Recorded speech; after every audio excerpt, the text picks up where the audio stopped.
Right to education का जो part है वो हमारा एजुकेशन और प्रो एजुकेशन, ये 2 सब्जेक्ट हैं। इन दोनों सब्जेक्ट को कोलैबोरेट करिए, निःशुल्क, अनिवार्य और अबाध्य रूप से संवैधानिकता दीजिए उसको।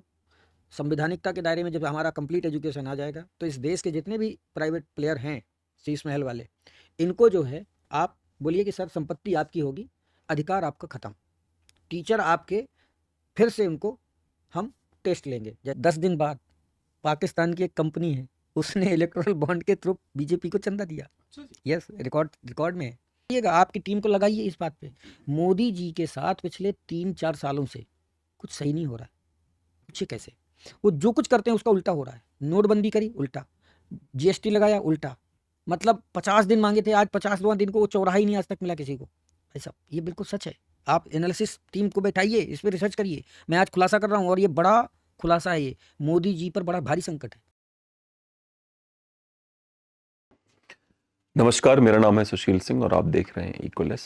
हमारे शो में आज भाई राम गुप्ता जी आए हैं।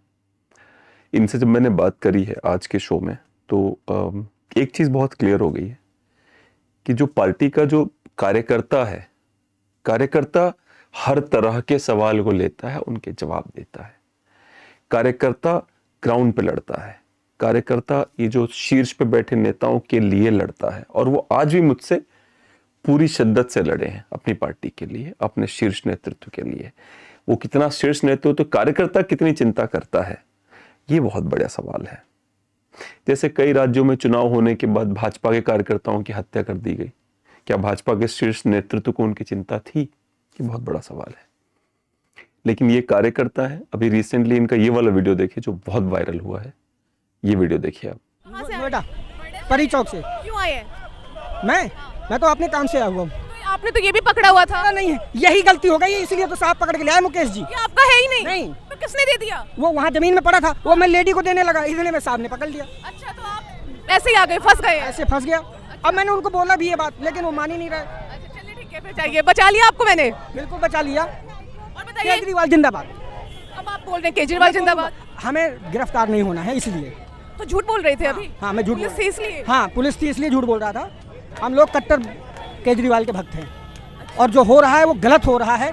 यह डेमोक्रेसी को नष्ट करने का, आप समझ लीजिए, आखिरी कील है। पहले मुझे ये अगर बताइए, देश की पहले ये बताइए, अभी जब पुलिस थी आपने कहा कि आप तो यहाँ पर प्रोटेस्ट करने आए नहीं है, अब कह रहे हैं मैं भक्त इसलिए क्योंकि हमें ये लोग क्या करेंगे, हमें अरेस्ट करेंगे और वहाँ जंगल में छोड़ाएंगे। अच्छा। और हमारा पूरा दिन नष्ट हो जाए, क्योंकि हमें जिस काम के लिए हम आए हैं वो काम हमें करना है। अच्छा, तो उठा लीजिए ना अपना ये। अभी उठाएंगे, अभी नहीं, रुक जाइए, अभी उठाएंगे और उठा करके एक सही आदमी को दूंगा मैं। अच्छा, वो लेके ये करेगा।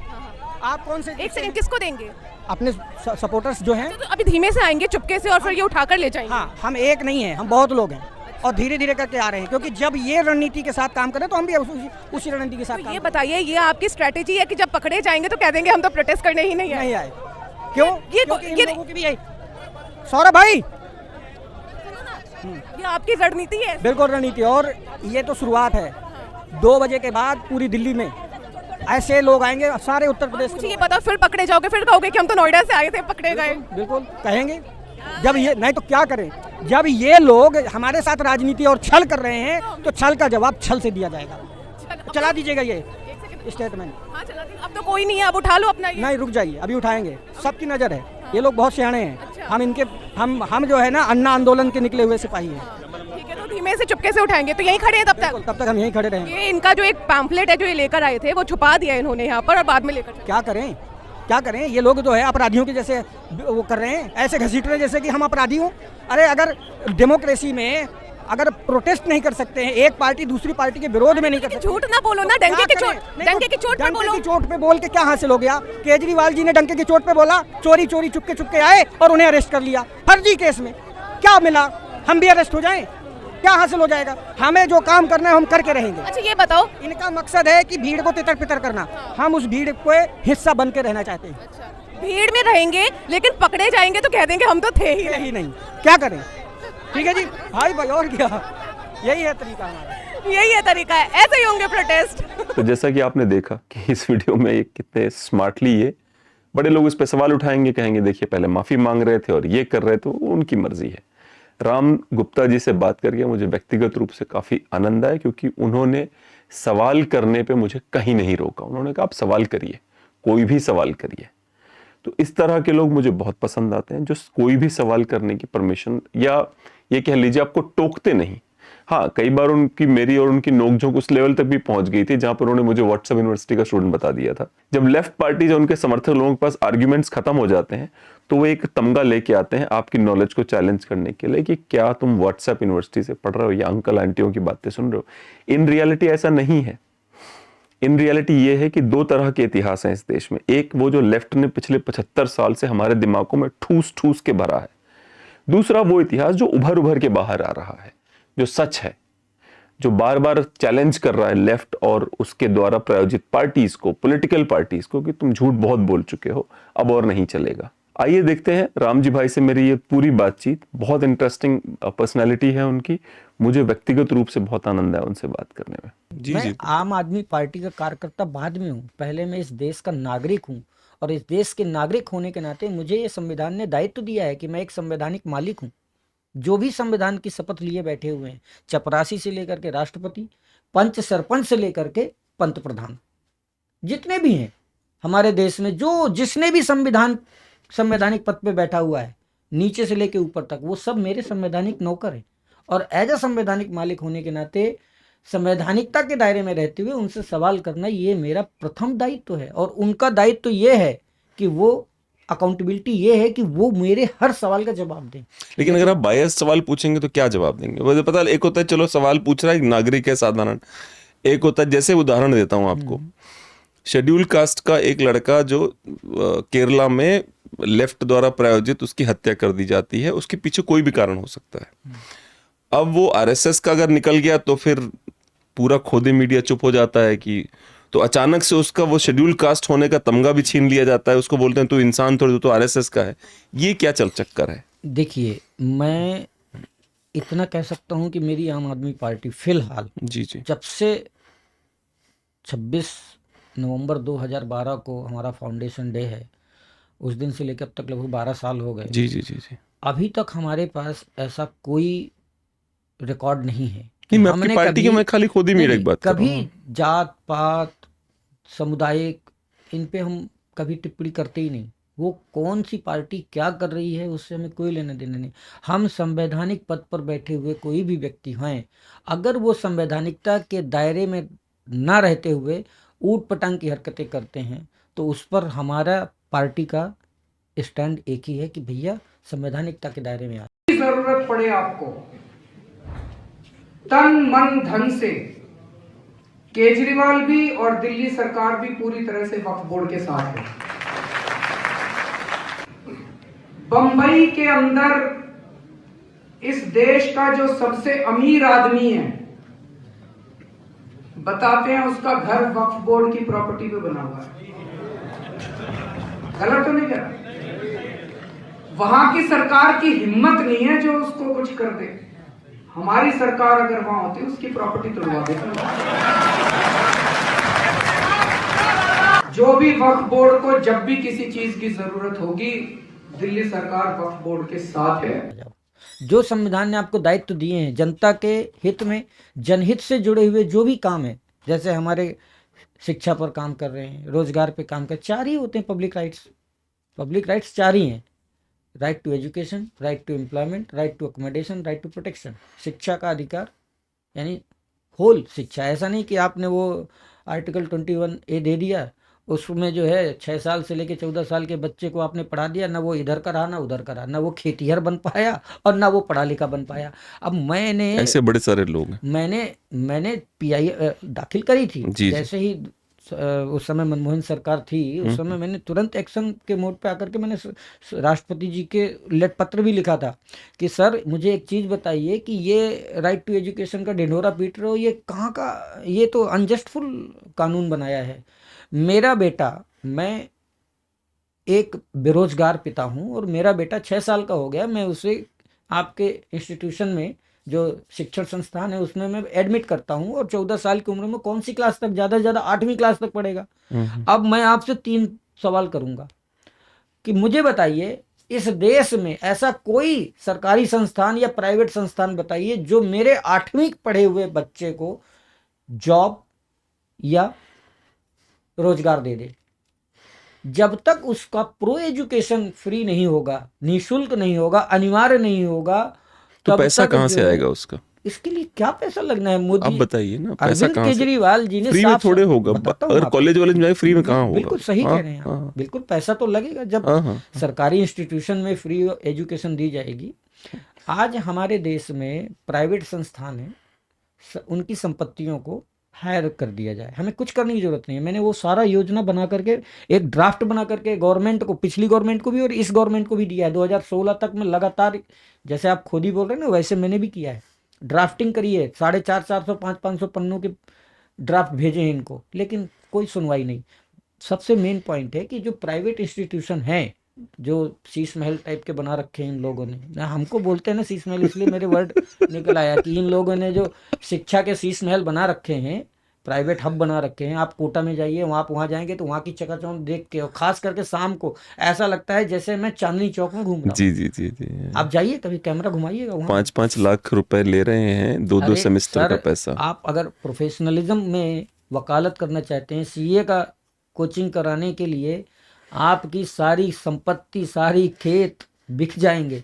तो मैं ये कह रहा था कि जो मेरे इंटरव्यू में, ऑफिस में इंटरव्यू देने के लोग आते हैं, अब सोचिए कि विश्वविद्यालय में 13-13 लाख रुपए दे रहे हैं MBA के, जी जी बिल्कुल। और हमारे यहाँ जो एंट्री लेवल की जॉब है उसमें 20,000 रुपये मिलेंगे महीने के। और बताइए 20,000 रुपया 13 लाख का ब्याज तक नहीं होता महीने का, और इतना पैसा गाँव घर वालों का फूंक फाँक के बच्चे यहाँ पहुँचते हैं। और मुझे वही समझ में नहीं आता कि क्या भारत सरकार को नहीं लगता हमको इसको रोक लगानी चाहिए, या कोई अपर लिमिट, तो जैसे घुटने का ऑपरेशन होना है, उसमें नरेंद्र मोदी जी ने बड़ा अच्छा काम किया कि अब 1,80,000 अपर लिमिट लगा दी कि इससे ऊपर कोई चार्ज नहीं कर सकता। ऐसे ही इसमें भी लगाओ भाई। देखिए, हमने जो है एक प्रपोजल तैयार किया था, आपको भी मैं भेज दूंगा। जी, जी। आपने बहुत अच्छा एजुकेशन पे सवाल किया, तो मैं आपको एक प्लान बताता हूँ, और ये प्लान पूरे भारत की उस पीढ़ी को समझना होगा और उस पर आवाज़ उठानी होगी। ये मेरे देश के आने वाली जो जनरेशन है उसके लिए बहुत इम्पोर्टेंट है। शिक्षा, राइट टू एजुकेशन, लेकिन right to complete education with pro education, ये है पूर्ण सेंटेंस इस कानून का। अगर इस कानून को आप बनाना ही चाहते हैं और जनता को समर्पित करना चाहते हैं, तो 100% एजुकेशन विथ प्रो एजुकेशन, जी जी। निःशुल्क, अनिवार्य और अबाध्य, ये 3 शब्द जोड़ दीजिए। मैंने उनसे यही कहा था कि निःशुल्क, अनिवार्य और अबाध्य। अब इसके अलावा कोई आगे एक बात कहने की जरूरत नहीं। अभी ये आएगा कहाँ? जैसा आपने पहला प्रश्न पूछा था कि खर्चा। साहब, इस देश के जो मौजूदा प्रधानमंत्री हैं 10 साल से, उन्होंने लगभग 11 लाख करोड़, मुझे ठीक आंकड़े नहीं है याद, लेकिन 11 लाख करोड़ रुपया हमारे जो व्यापारी बंधु हैं 2, उनके माफ़ किए। 2 नहीं, और भी हैं उसमें, लेकिन मुख्यतः 2 लोग हैं जो जिनका मोटा पैसा माफ़ किया गया, लोन।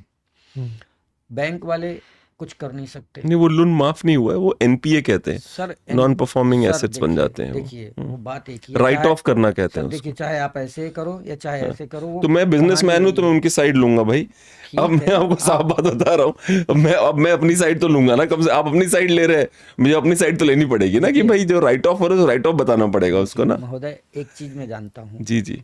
हमारे गांव की भाषा में कहा जाता है, नोज कहो या नाक कहो।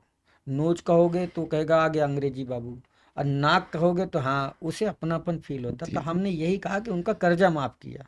पर मुझे एक हम बात, कहते हैं एक बात और सुनिए ना, बताइए ना, किसानों का 5.5 लाख रुपए, सुनिए ना। 5.5 लाख करोड़ की बात है, क्षमा कीजिएगा, बस ये पूछ लूं, उसके बाद आप 5 मिनट बोलिएगा, मुझे फर्क नहीं पड़ता। ठीक है, वैसे भी धैर्य वाले व्यक्ति हैं हम। 5.5 लाख करोड़ रुपए माफ किए गए हैं, जो कि मेरे पास डेटा पड़ा है। लेकिन ये लोग तो नौकरी भी तो जनरेट कर रहे हैं, प्रॉफिट, अब ये जो वेल्थ भी तो जनरेट कर रहे हैं भारत के लिए। जो ये 4 ट्रिलियन इकोनॉमी बना रखे हैं, उसमें से 1.5 ट्रिलियन इन लोगों का ही है, तो उसके लिए तो नौकरी भी तो दे रहे हैं सबको।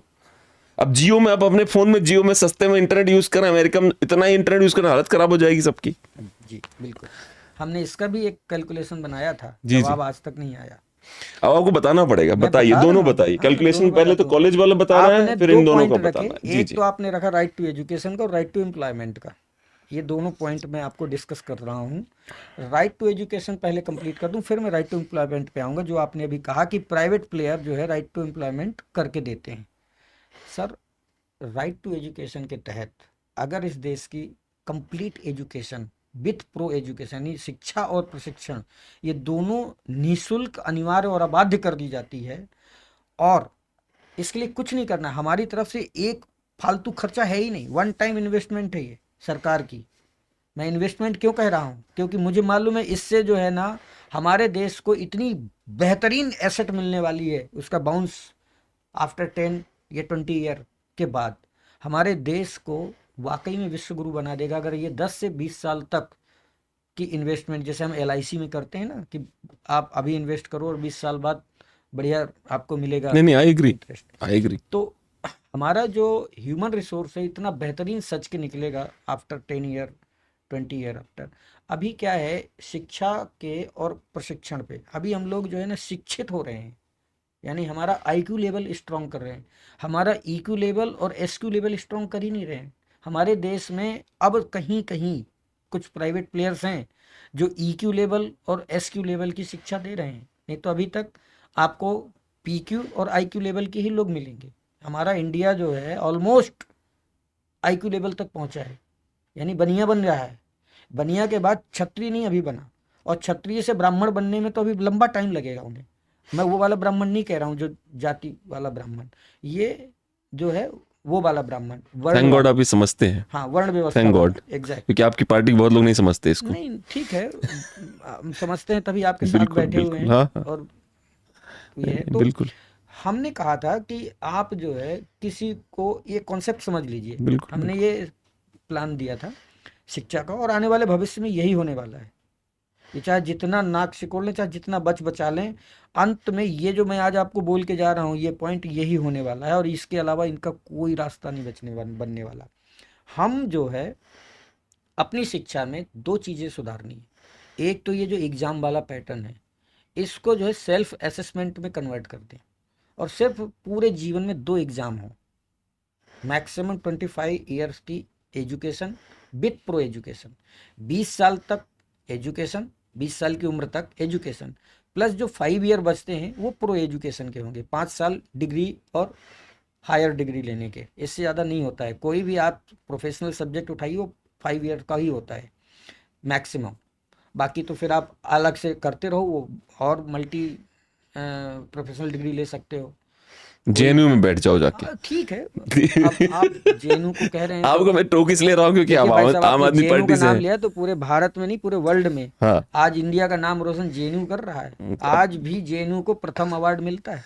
वो तो आप चलिए, डाटा उठा के देख लीजिए। मैं डाटा उठा के देख मैं भी चुका हूँ, JNU और का ही मुझे प्रोडक्ट हूँ। चलिए बड़ी तारीफ, बड़ी अच्छी बात है। और ये सुनिए ना आप मेरी बात, JNU वाले अच्छी बात है उनको मिल रहे हैं अवार्ड, और जो अवार्ड जो लोग दे रहे हैं अब तो उन पे भी बड़े सारे डाउट हो गए हैं। जो दक्षिण जो पंथी- मैग्सेसे हैं और जो फोर्ड फाउंडेशन के अवार्ड्स हैं जो आपके पार्टी के लोगों को बहुत मिले हैं, अब तो उनके संबंध निकल के आ रहे हैं कि वो स्पाई एजेंसीज के लोग हैं, वो अपने हिसाब से अवार्ड देते हैं।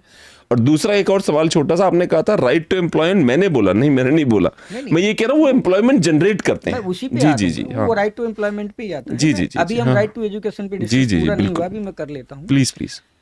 तो एजुकेशन का जो पार्ट होता है, कोई भी बच्चा अपने माँ बाप के, देखो शिक्षा देना माँ बाप का दायित्व नहीं है। अच्छा, हमारे देश में ये गलत धारणा है, ये थोपी गई है। हमारे देश का जो सरकार है, जिसे सरकार कहते हैं, सर्व कार्य, सरकार का जो है ना शब्द जो है ये अभ्रंश शब्द है। सरकार जो है वास्तव में संस्कृत शब्द था सर्व कार्य, जी जी। जो सबका काम करने वाली संस्था होती है उसको सरकार कहा जाता है। को ललन टॉप पे देख के समझ गया था कि वो, अच्छा ललन टॉप वाला जबरदस्ती हंस हंस के बात कर रहा था कि ये फनी हो जाए।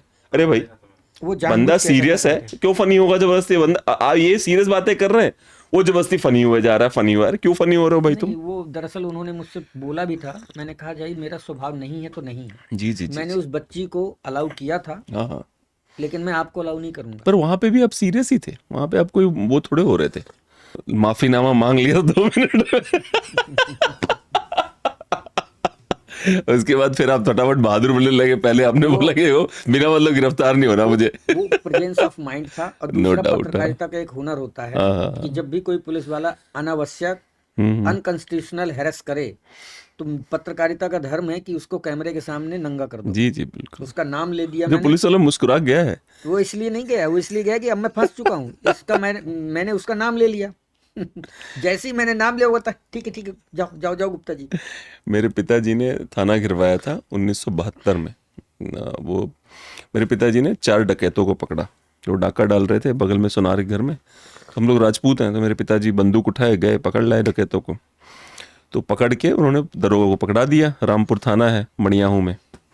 अब दरोगा के पास, मड़ियाहू जौनपुर में आता है, ठीक है। मैं हो आया हूँ, अच्छा, तो दरोगा को पकड़ा दिए। कवरेज करिए। तो जो गहने चुराए थे उन्होंने, वो उन्होंने जहाँ रखे थे दरोगा को बोला वहां से निकाल के आपको दो, हमें छोड़ दो। अब पिताजी ने जान पे खेल के पकड़ा था सालों को, उन्होंने छोड़ भी दिया। तो पिताजी दोबारा 5000 लोग लेके गए और थाना घेर लिया उन्होंने। तो जो आप नहीं कर रहे थे, ऐसी बड़ी कहानियां हैं वहां की कि पुलिस वाला आया, डंडा खींचा तो हमने पानी में डूब गए, तो कोई कह रहा है ऐसे झूठ बोल दिए कि हम तो वहां से आ रहे हैं, मौसी के यहाँ से आ रहे हैं। बड़ी कहानियां वैसे। तो आपको देख के मुझे अपने पिताजी का वो कहानियां याद आ गई जो बताते हैं वो कि दरअसल क्या है, 11 से 12 साल हो गए सुशील जी, हमने बहुत लठ खाए हैं। सही बात है। अन्ना आंदोलन से निकले हुए हाँ, सिपाही हैं। हाँ। हम इतने कह सकते हैं कि जो एक्सपीरियंस 50 साल और 60 साल के बुजुर्ग को नहीं होगा, खास करके प्रोटेस्ट का, वो आम आदमी पार्टी के प्रत्येक कार्यकर्ता को है। इतने प्रोटेस्ट कर डाले क्योंकि हर दिन हमारे सर पे एलजी बैठा रखा है। आए दिन मतलब हर महीने अगर एक आध प्रोटेस्ट ना करें तो फिर हमारा ऐसा लगता है जैसे हमने कुछ काम ही नहीं किया। पर मुझे सहानुभूति है इस बात कि चलो भाई, दिल्ली पुलिस भी नहीं है आपके पास, एलजी बैठा हुआ है सर पे। लेकिन जब जिस तरह से वेपनाइज करके केजरीवाल जी यूज करते हैं। अब एक रचित शर्मा नाम का एक बंदा था, उसने के वो वाला मुद्दा उठाया कि 10 लाख रुपए की ट्रेडमिल लगी थी। उसको भाई साहब शादी से कहीं लौट रहा था, रास्ते में पंजाब पुलिस के लोग ऐसे उठाए जैसे किडनैप हो रहा हो उसका। और वो बड़ा मुद्दा चला कि अब मैं यूट्यूबर भी हूँ, तो मैं तो ईमानदारी से बोला, एक बात और बता रहा हूँ मैं आपको, मैंने सोचा मैं नॉर्वे वॉर्वे चला जाता हूँ। इस देश में कुछ नहीं हो सकता, कभी केजरीवाल उठवा लेंगे, कहीं मोदी जी उठवा लेंगे। बोलने का मतलब क्या है भाई?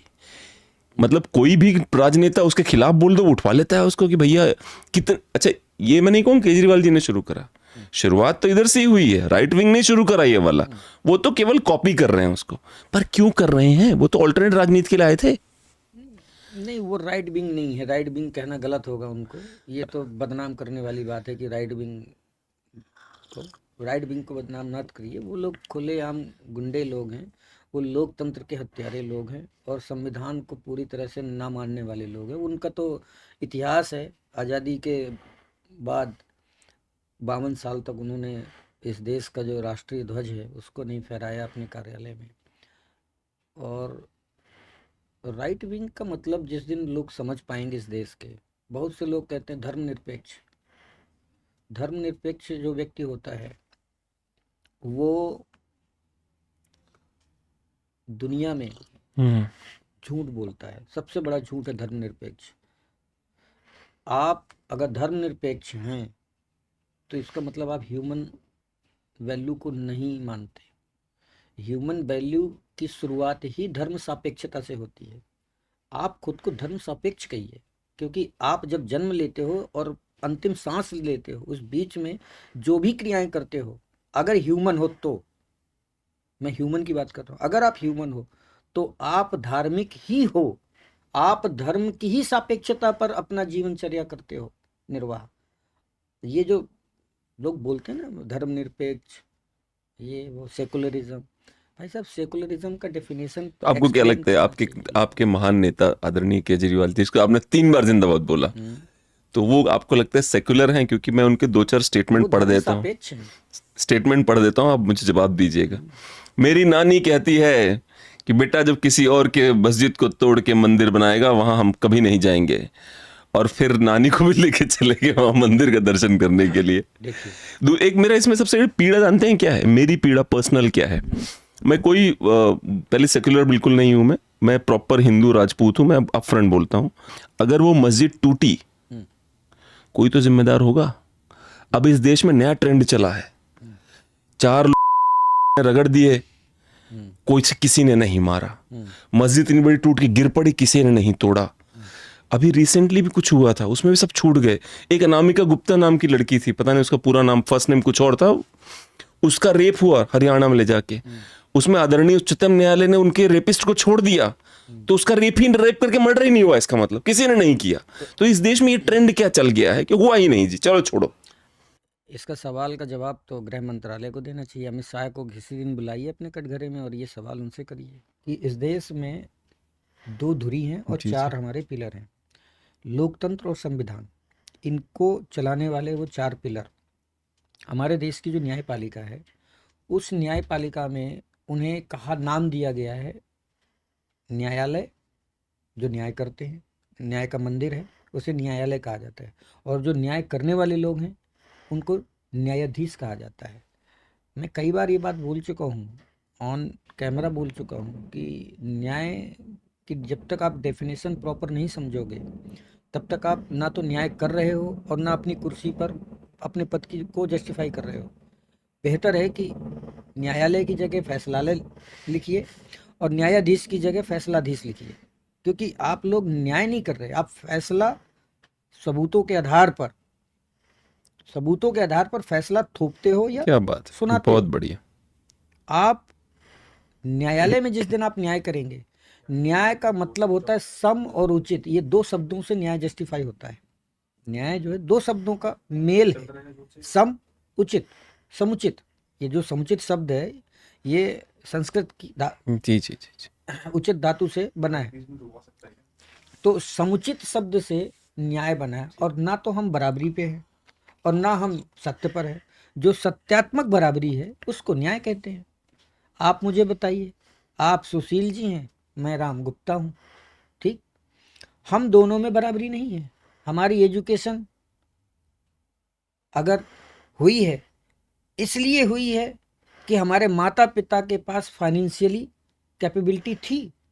मान लीजिए अगर सुशील जी के पिता माता एक गरीब परिवार से होते या मेरे माता पिता एक गरीब परिवार के होते, तो ना वो मुझे पढ़ा पाते, ना मेरी प्रो एजुकेशन होती और ना आपकी होती। तो इसका जिम्मेदार मेरे माता पिता ठहराए गए क्या? नहीं। हमारे देश को जो संविधान के और जो लोकतंत्र के जो 4 पिलर हैं, इन 4 पिलरों का ऊपर क्वेश्चन मार्क बनता है। इसलिए मैंने आपसे कहा कि राइट टू एजुकेशन पर बहुत बड़ा व्यापक आंदोलन खड़ा होना चाहिए। मैं अपनी पार्टी की तरफ से नहीं, मैं ये व्यक्तिगत तौर पे कह रहा हूँ।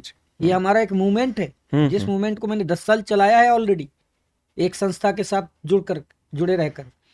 तो right to education with pro education, 100% शिक्षा और प्रशिक्षण को निःशुल्क, अनिवार्य और अबाध्य किया जाए।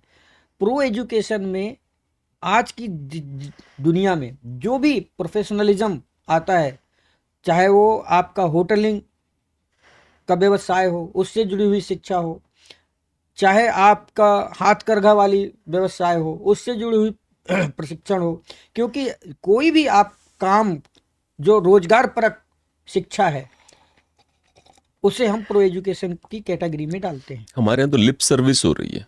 हमारे प्रधानमंत्री जी बोल देते हैं और आईटीआई में एक पैसा नहीं आता। वो तो अनपढ़ प्रधानमंत्री हैं। नहीं, I don't agree with that, but you can say it. I will not stop you, you can say it, but I don't agree with that. हाँ, पूरी दुनिया में जग जाहिर हो चुका है। आप गूगल पे सर्च करेंगे ना तो नाम आता है मूर्ख। नहीं वो कर ले दीजिए। मतलब मैं दोबारा कहूंगा, इस प्रधानमंत्री ने कुछ अच्छे काम भी करे हैं।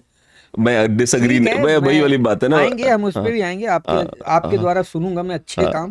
मैं तो तलाश रहा हूँ अच्छे दिन, आए नहीं अब तक। नहीं, बहुत लोग तलाश मेरा वही सवाल है ना कि जो चीजें आप कह रहे हैं, खैर हम भटक जाएंगे। मैं आपको नहीं, एजुकेशन पे ही आते हैं ना। जो चीजें आप कह रहे हैं, क्या केजरीवाल जी दिल्ली में वो कर पा रहे हैं? ये बड़ा सवाल है ना कि राइट टू एजुकेशन क्या चालू हो गया दिल्ली में? हाँ, चालू हो गया। नहीं, वो ठीक है। स्कूल वाला तो पहले से फ्री में था। क्या कॉलेज में भी फ्री हुआ है? क्या इंजीनियरिंग भी फ्री है? बिल्कुल।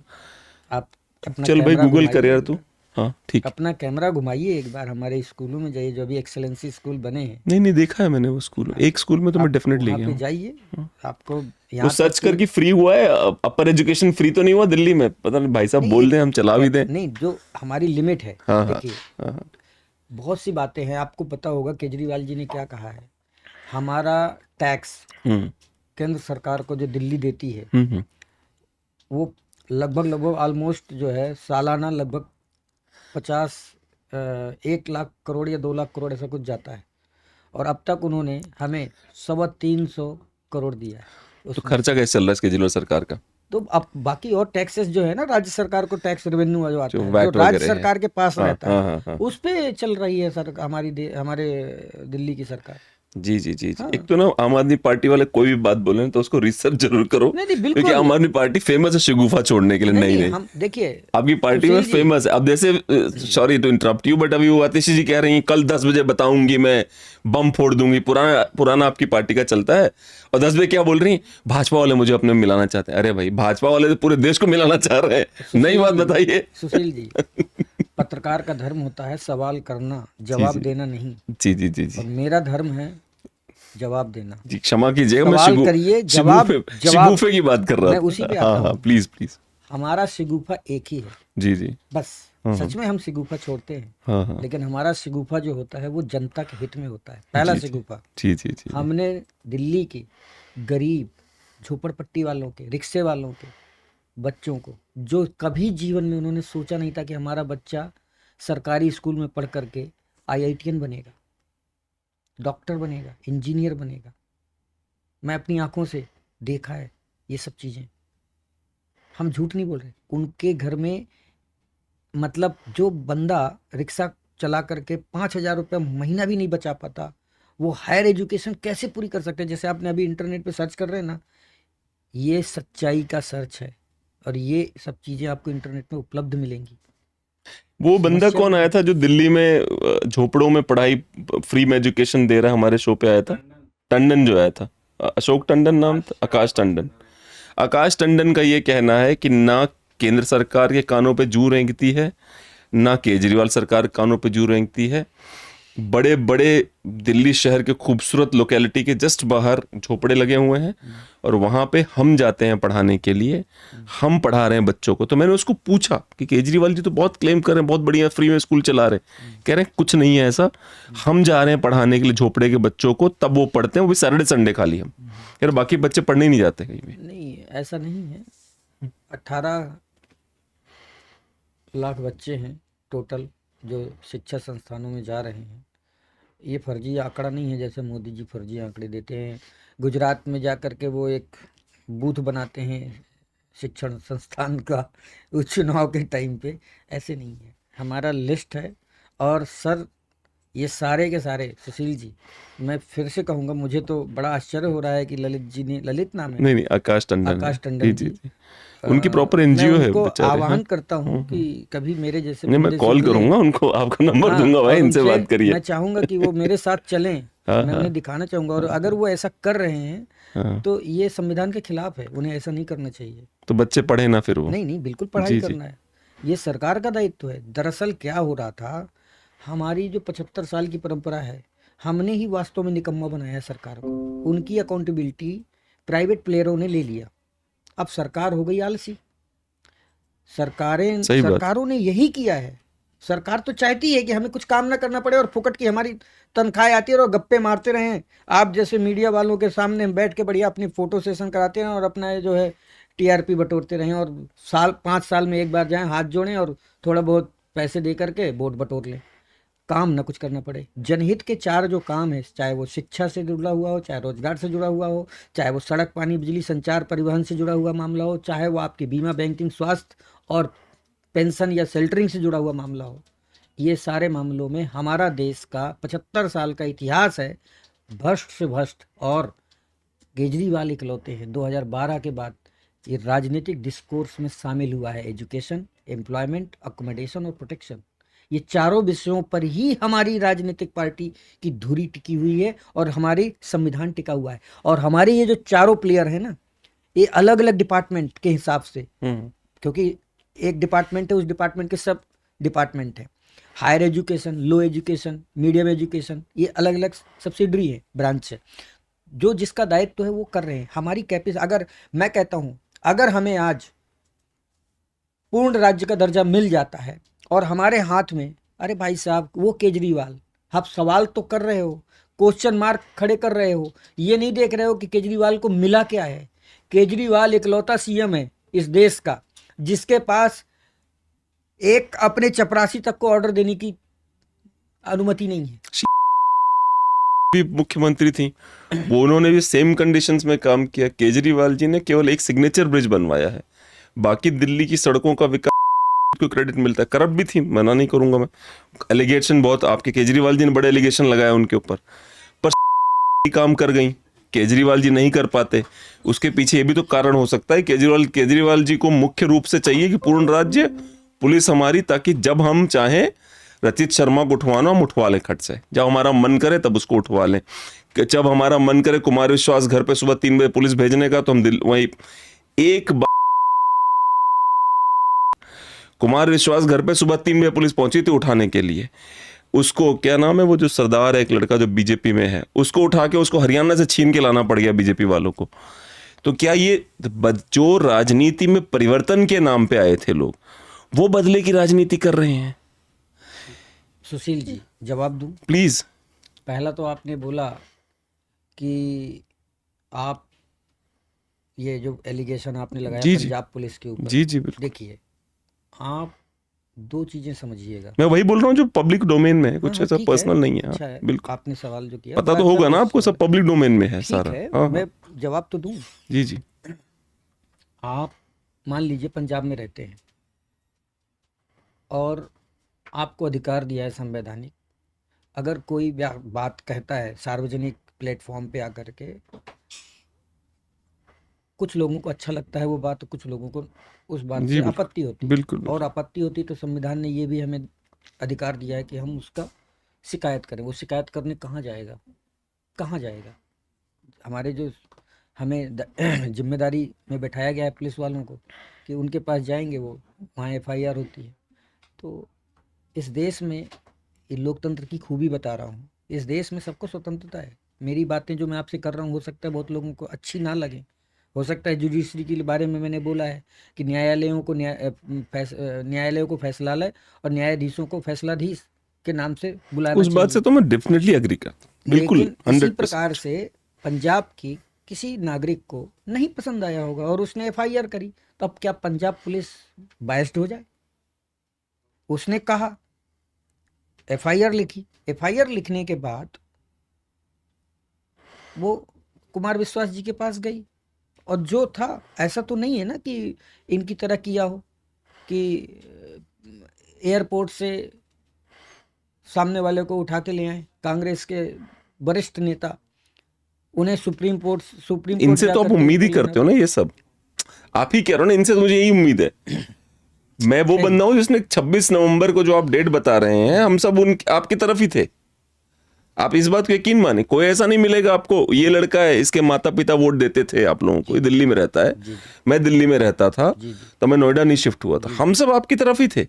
जी, अभी आपने ही दूर किया है, आपने हमको लात मारी है कि देखो हम भी वही हैं जो वो थे, तुम दूर हो जाओ हमसे। ठीक है, जी जी, आपका जो एक और अभी सवाल था, उस सवाल का भी जवाब दे दूं? फिर प्लीज मैं- प्लीज प्लीज। सवाल ज्यादा हो रहे हैं, जवाब कम दे पा रहा हूँ। सॉरी मैं कंट्रोल करता हूँ। होता है ऐसा। हाँ, आप इत्मीनान से सवाल का जवाब लीजिए, जी, फिर जी, इसके जी। बाद एक प्लीज, एक सवाल प्लीज, करिए, हाँ, मैं विस्तार से आपको जवाब दूंगा, भले चाहे 2.5 घंटे लग जाएं। और नहीं, फिर नहीं, इसमें प्लीज, आप प्लीज। अच्छे अच्छे सवाल और अच्छे अच्छे जवाबों को छांट के आप प्रचारित करिएगा, ठीक है? तो आपने जो केजरीवाल जी पे एलिगेशन लगाया कि हाँ, केजरीवाल हाँ। जी ऐसे हैं, केजरीवाल वैसे हैं, वो बताना बहुत ज़रूरी है। केजरीवाल और शीला दीक्षित जी के बारे में, देखिए स्वर्गीय शीला दीक्षित जी का मैं बहुत सम्मान करता हूँ। जब वो मुख्यमंत्री थी तब मैं पत्रकार हुआ करता था, जी जी, मैंने उनकी बाइट भी ली है, मीडिया पर्सन बहुत एलिगेंट थी वो। उस समय क्या था, केंद्र में जी जी, भी उन्हीं की सरकार थी और राज्य में भी उन्हीं की सरकार थी। पर शुरू में तो बीजेपी थी ना, 2001 वो के तो बाद। नॉर्मल कुछ 2-2.5 साल, कुछ- 2-2.5 वही- साल अरे का। भाई साहब, वो शुरुआत हुई थी, वो तो होता है। लेकिन इसके बाद आज तक दिल्ली वालों ने, ये भी एक बड़ा सवाल है, आपको उठाना चाहिए इस मुद्दे को। बिल्कुल उठा रहा हूँ, कि बिल्कुल। आखिर इतने सालों में दिल्ली के लोग भाजपा को क्यों नहीं पसंद कर रहे? अरे इसकी भाजपा वजह है, वही वजह है। बोलिए बोलिए, सॉरी। आपसे ज्यादा नफरत करते हैं हम लोग, आप बोलिए तो सही। देखिए, आप ना क्यों उछाल रहे हैं, उसके पीछे का जो असली षड्यंत्रकारी है उसको उस पे पर्दा डालने के लिए। नहीं नहीं, मैं सुशील जी, मैं जानता बोलिए हूँ बोलिए, आप बोलिए, मैं बाद में आप जवाब दो दूंगा लोगों आपको। पर जिस दिन आप खुल के बोलने लगेंगे, मैं उस दिन कहूंगा कि आप जो है वाकई में डेमोक्रेटिक पर्सन है। हाँ, मैंने अभी बोला आपको नहीं, कि नहीं नहीं, मैंने ये कहा भाजपा आप वाले ये तो उठवाते छोड़िए, थे। हाँ हाँ, इस पार्टी का जो बंगारू जनता पार्टी है, इस बंगारू जनता पार्टी का मतलब भाजपा का मुझे जो लगता है मैं ही समझ पाया आपका जोक, इसके समझ में भी नहीं आप क्या कह रहे हो। मैं सब समझते हैं, बंगारू लक्ष्मण एक बीजेपी के अध्यक्ष थे जो रिश्वत लेते, कैमरे पे तहलका ने उनको पकड़ा और था सजा हुई थी उन्हें। और उनको सजा हुई थी, तो बंगारू लक्ष्मण नाम था, इसीलिए भाई साहब बंगारू जनता पार्टी कह रहे हैं। तो बंगारू जनता पार्टी के जो राष्ट्रीय अध्यक्ष थे वो इतने करप्ट, और वो भी मालूम है ऐसे संवेदनशील विषय पर घूसखोरी की, जो ये बनते फिरते हैं ना राष्ट्रीय पार्टी, राष्ट्र भक्त पार्टी, उन्होंने भारत माता की रक्षा करने का जो सौदा था, जी जी जी, उस सौदे में इन्होंने करप्शन किया था, घूस ली थी।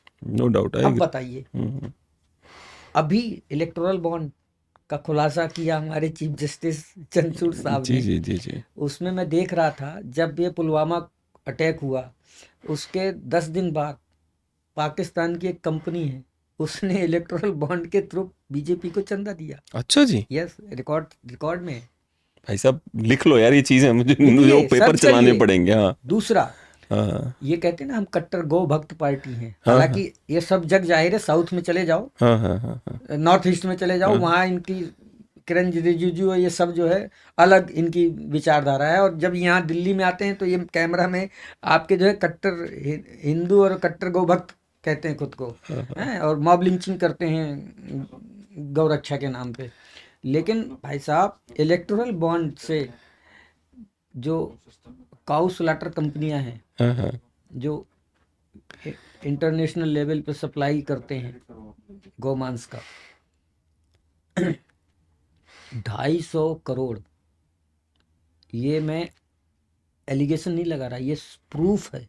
जी जी, आप इलेक्टोरल बॉन्ड को सर्च करिएगा, 250 करोड़ रुपए का इलेक्टोरल बॉन्ड खरीदा है उन कंपनियों ने, और भारतीय जनता पार्टी को डोनेट किया है। राइट टू एजुकेशन का जो पार्ट है वो हमारा एजुकेशन और प्रो एजुकेशन, ये दो सब्जेक्ट हैं। इन दोनों सब्जेक्ट को कोलैबोरेट करिए, निःशुल्क, अनिवार्य और अबाध्य रूप से संवैधानिकता दीजिए उसको। संवैधानिकता के दायरे में जब हमारा कंप्लीट एजुकेशन आ जाएगा तो इस देश के जितने भी प्राइवेट प्लेयर हैं, शीश महल वाले, इनको जो है आप बोलिए कि सर संपत्ति आपकी होगी, अधिकार आपका खत्म, टीचर आपके फिर से उनको हम टेस्ट लेंगे, जैसे आप टेट वेट दुनिया भर के जो कहानियाँ होती हैं, और उसमें पात्रता अनुसार पद नियुक्ति का कॉन्सेप्ट लगा दीजिए। आपको मैं हिंदी में बोल गया, पात्रता अनुसार पद नियुक्ति, मेरिट के आधार पर आप पीक्यू लेवल चेक करिए, physical quotient, IQ level check करिए, इंटेलेक्चुअल क्वोशंट, इसके बाद ईक्यू लेवल चेक करिए। ईक्यू लेवल का मतलब होता है इमोशनल क्वोशंट, और एसक्यू लेवल यानी कि स्पिरिचुअल क्वोशंट। स्पिरिचुअल क्वोशंट का मतलब हो गया आप विवेकशील हैं, यानी विवेकशीलता और बुद्धिमत्ता, ये दोनों में जमीन आसमान का। बुद्धिमान हैं आप तो बनिया बनेंगे, भावनात्मक हैं तो आप क्षत्रिय हैं, और अगर आप चेतनात्मक क्षमता आपका डेवलप हो गया मतलब आप विवेकवान हो गए। तो रिजर्वेशन कितना देना उन लोगों को जिनको खैर, रखना मैं है? बताता हूँ आगे, मैं पूरा कॉन्सेप्ट ही बता रहा हूँ एजुकेशन का। ये दमदार क्योंकि उसमें रिजर्वेशन भी तो आएगा ना। बिल्कुल जी जी, मैं एजुकेशन पे ही पूरा बात करूँ। जब आप मेरिट की बात करते हैं तो रिजर्वेशन की बात स्वतः समाप्त हो जाती है। बस इसमें एक सवाल है मेरा, जो आपके चिंतन के लिए है, इस देश की युवा पीढ़ी के चिंतन के लिए है। जिन्होंने आरक्षण लिया है उन्हें कौन सी चटनी अब तक चाटने को मिल गई है, और जिनको आरक्षण नहीं मिला है उनको भी कोई चटनी चाटने को नहीं मिली है। ना आरक्षण वाले खुश हैं और ना जिन्हें आरक्षण मिला वो खुश हैं। ये एक्चुअल जस्टफुल है ही नहीं कॉन्सेप्ट। आरक्षण देने का मतलब है कि जो मेरिटधारी हैं उनके साथ अन्याय करना, और जिन्हें आरक्षण नहीं मिला है उनके साथ तो हो ही रहा है अन्याय। तो मेरे कहने का मतलब है इससे अच्छा है ऐसे अनजस्टफुल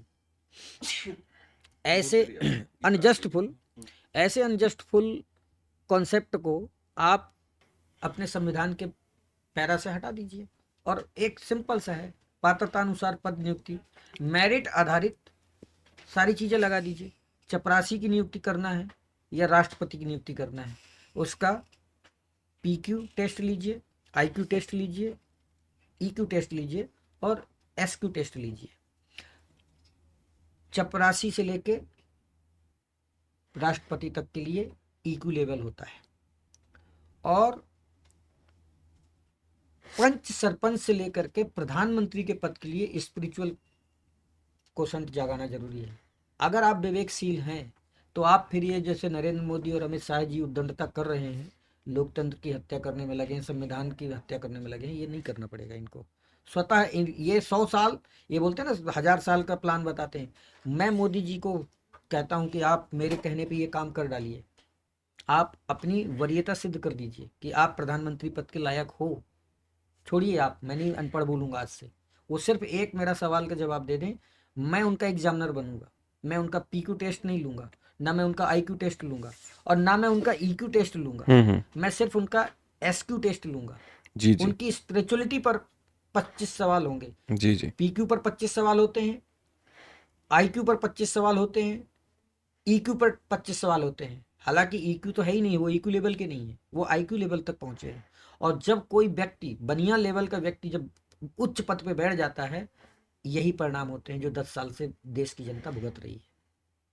आप मानवीय मूल्यों की बहुत बार बात करते हैं, मानवीय मूल्य जो साहब ये मानवीय मूल्य ही, बिल्कुल बिल्कुल संविधान मानवीय मूल्यों पर ही तो आधारित होता है, जी जी जी अमानवीय मूल्यों पर तो नहीं आधारित तो होता है। ठीक है, तो मेरा इसी पे एक सवाल आ रहा है कि एक दारू की बोतल पे दूसरी दारू की बोतल मुफ्त देना, जी, ये इस बात की पॉलिसी इंप्लीमेंट कर देना, कहाँ तक मानवीय मूल्य है ये? बिल्कुल सही कह रहे हैं आप। मैं आपसे कहता हूं कि पूरी दुनिया में दारू जिसे आप कह रहे हैं, यानी अल्कोहल का सेवन करने वाले लोगों को बुरा कहा जाता है हमारे समाज में।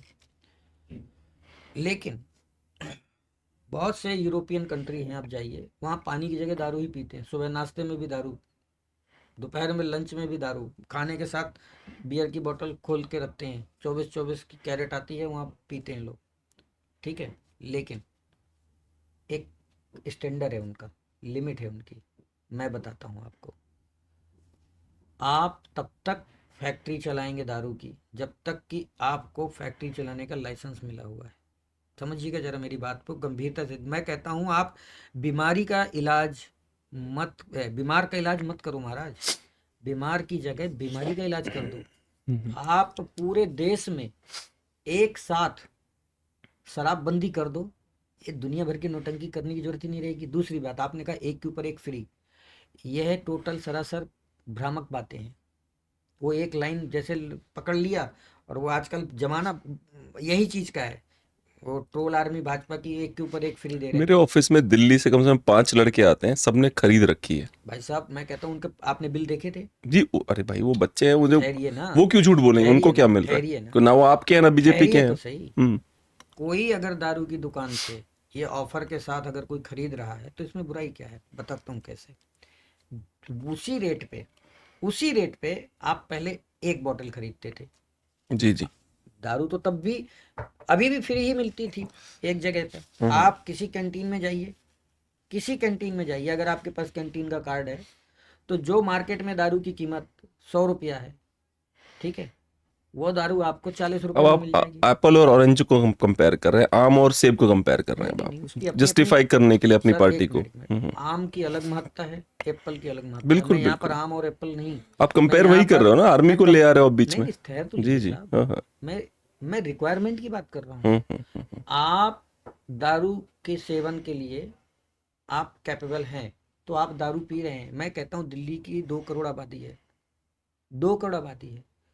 मुझे लिक्वर कंजप्शन का परसेंटेज बता दीजिए, कितने परसेंट लिक्विड कंजप्ट करते हैं पर डे 24 आवर का? कोई भी एक डाटा निकाल के दीजिए, आप बहुत सर्च करते हैं, सर्च करवाइए, मैं बताता हूँ साहब, 0.65%। 1% भी, टोटल आबादी का 1% भी सेवन नहीं करते हैं। तो केजरीवाल चाहते थे वो बढ़ जाए अरे परसेंटेज, बहुत कम है। अरे ठहर जाइए साहब, मैं आगे बता रहा हूँ आपको। इससे फायदा जनता का हुआ, उस जो 1% से नीचे बिलो है, बिलो 1% है। पहले लिक्विड साफ वाले प्राइस बढ़ा करके आपको एक बोतल देते थे, हमने उसकी प्राइस घटा के आपको उसी रेट पर, हाँ मैं चैलेंज करता हूं, आप जो आपने सवाल किया कि एक के ऊपर एक फ्री दे रहे थे, मतलब इससे बढ़ावा हो रहा था, ना जी, लूट जो हो रही थी, और वो लूट का पैसा किसको जा रहा था? इन भाजपाई जितने भी गुर्गे है ना, अलग अलग मोहल्ला बटे हैं भाई साहब, दारू का जो ठेका चलाते हैं ना, उन्होंने आकर के हमसे सबूत के साथ बात करी है कि भैया फलाने पार्षद भाजपा के, ये मोहल्ला में जितनी दारू की दुकानें हैं, महीने का हफ्ता जाता है, उसमें 3 लोगों को जाता था। पहला एमसीडी वालों को, दूसरा जो है विधायक सांसद, और तीसरा फंड जाता था दिल्ली पुलिस। तो पब्लिक डोमेन में नहीं है ना ये, पब्लिक क्या? डोमेन में तो आप लोगों के मुद्दे हैं ना। अरे भाई साहब, हमारे मुद्दे इसलिए हैं क्योंकि ट्रोल आर्मी की वजह से हम वो इतने, टोल आर्मी तो आपके पास भी बहुत अच्छी है, सब क्या फिर बात वही कर बात, रहे हो? हमारे पास ट्रोल आर्मी वो वाली नहीं है, हमारे पास क्रांतिकारी टोल आर्मी है भैया आपके हमारे पास। पास वायरल आर्मी है। मुझे तो हम प्रसून जो अच्छी बातें- प्रसून वो याद आ गया, क्या नाम है, सुशील पुण्य प्रसून वाजपेयी याद आ गए, सुशील- क्रांतिकारी, बहुत ही क्रांतिकारी। सुशील जी, हम लोग अच्छी बातें वायरल करते हैं, जी जी। लेकिन नरेंद्र मोदी की जो ट्रोल आर्मी है, अमित शाह जी की जो ट्रोल आर्मी है, वो सिर्फ और सिर्फ प्रोपेगेंडा फैलाती है। वो एक लाइन जैसे आपने रट लिया है, अब मुझे एक रट लाइन बताता हूँ, ये इन्होंने कहाँ से उठाया है, वो जो बेजान दारू वाला है ना मुंबई में, मुंबईया जो फिल्म मेकर का जी, जी। एडवर्टाइजमेंट, वो पीआर करने वाले, ये पीआर हायर कर रखे हैं इन्होंने, ये इन्होंने पीआर को अपनी पार्टी में बैठा दिया है। जी जी जी जी। वो क्या करते हैं, पंच लाइन ढूंढते हैं, राजनीतिक स्टेटमेंट की पंच लाइन बनाते हैं, एक के ऊपर एक फ्री दारू बाज बना दिया दिल्ली को। भाई साहब मैं बताता हूँ, जैसे लक्स कोजी, सुना है आपने उसका एडवर्टाइजमेंट, पूरा एडवर्टाइजमेंट बोलूं? बोलो, मुझे क्या, आप बोलो, बिल्कुल ये कैमरा ओपन है आपके अपना लिए। लक हाँ हाँ पहन के चलो, हाँ हाँ यही बोलते हाँ हैं। हाँ हाँ। रोटो मैक लिखते लिखते लब हो जाए। मुझे एक इंसान ढूंढ कर बताइए भाई साहब, वो तो अब तो रोटो मैक वाला बेचारा खुद ही डूब गया। लिखते लिखते लब हो जाए। भाई साहब आप रोटो मैक यूज करते हो? किया है ना आपने? पहले किया होगा, आपको पहले किया होगा। रोटो मैक लिखते लिखते लब हुआ है क्या? मैं कहता हूँ लक्स कोजी, मैंने भी वही एड देख के मैं लक्स कोजी खरीद के लाया था, और भाई साहब 4 साल लगातार पहना कॉलेज के दिनों में। भाई साहब मेरे को तो एक बच्ची ना टकराई जो मेरे को लब करे, या मेरे लक की बात कर रहा हूँ। हाँ। मैंने कितने पेन घिस डाले रोटो मैक के, कोई लड़की ना मुझसे पटी। अंत में जो मेरे माँ बाप ने ढूंढ दिया, मैंने उससे ब्याह रचा लिया। पॉइंट यहाँ पर ये नहीं है, पॉइंट सिर्फ इतना सा है कि ये एक प्रोपेगेंडा है। वास्तव में दिल्ली के उन 1% से भी कम लोग जो डेली बेसिस पे अल्कोहल कंज्यूम करते हैं, उन लोगों से जो लूट मचा रही थी भारतीय जनता पार्टी, अब तो एमसीडी में भी नहीं है बेचारे, ये सारा खेल उन्हीं लोगों के बीच का था मामला। इसमें अचानक हमने वो जो पॉलिसी, आप देखिए सेम वही पॉलिसी, बिल्कुल सेम वही पॉलिसी हमने पंजाब में लागू करी है, ए टू जेड, उसमें एक पॉइंट हमने नहीं हटाया।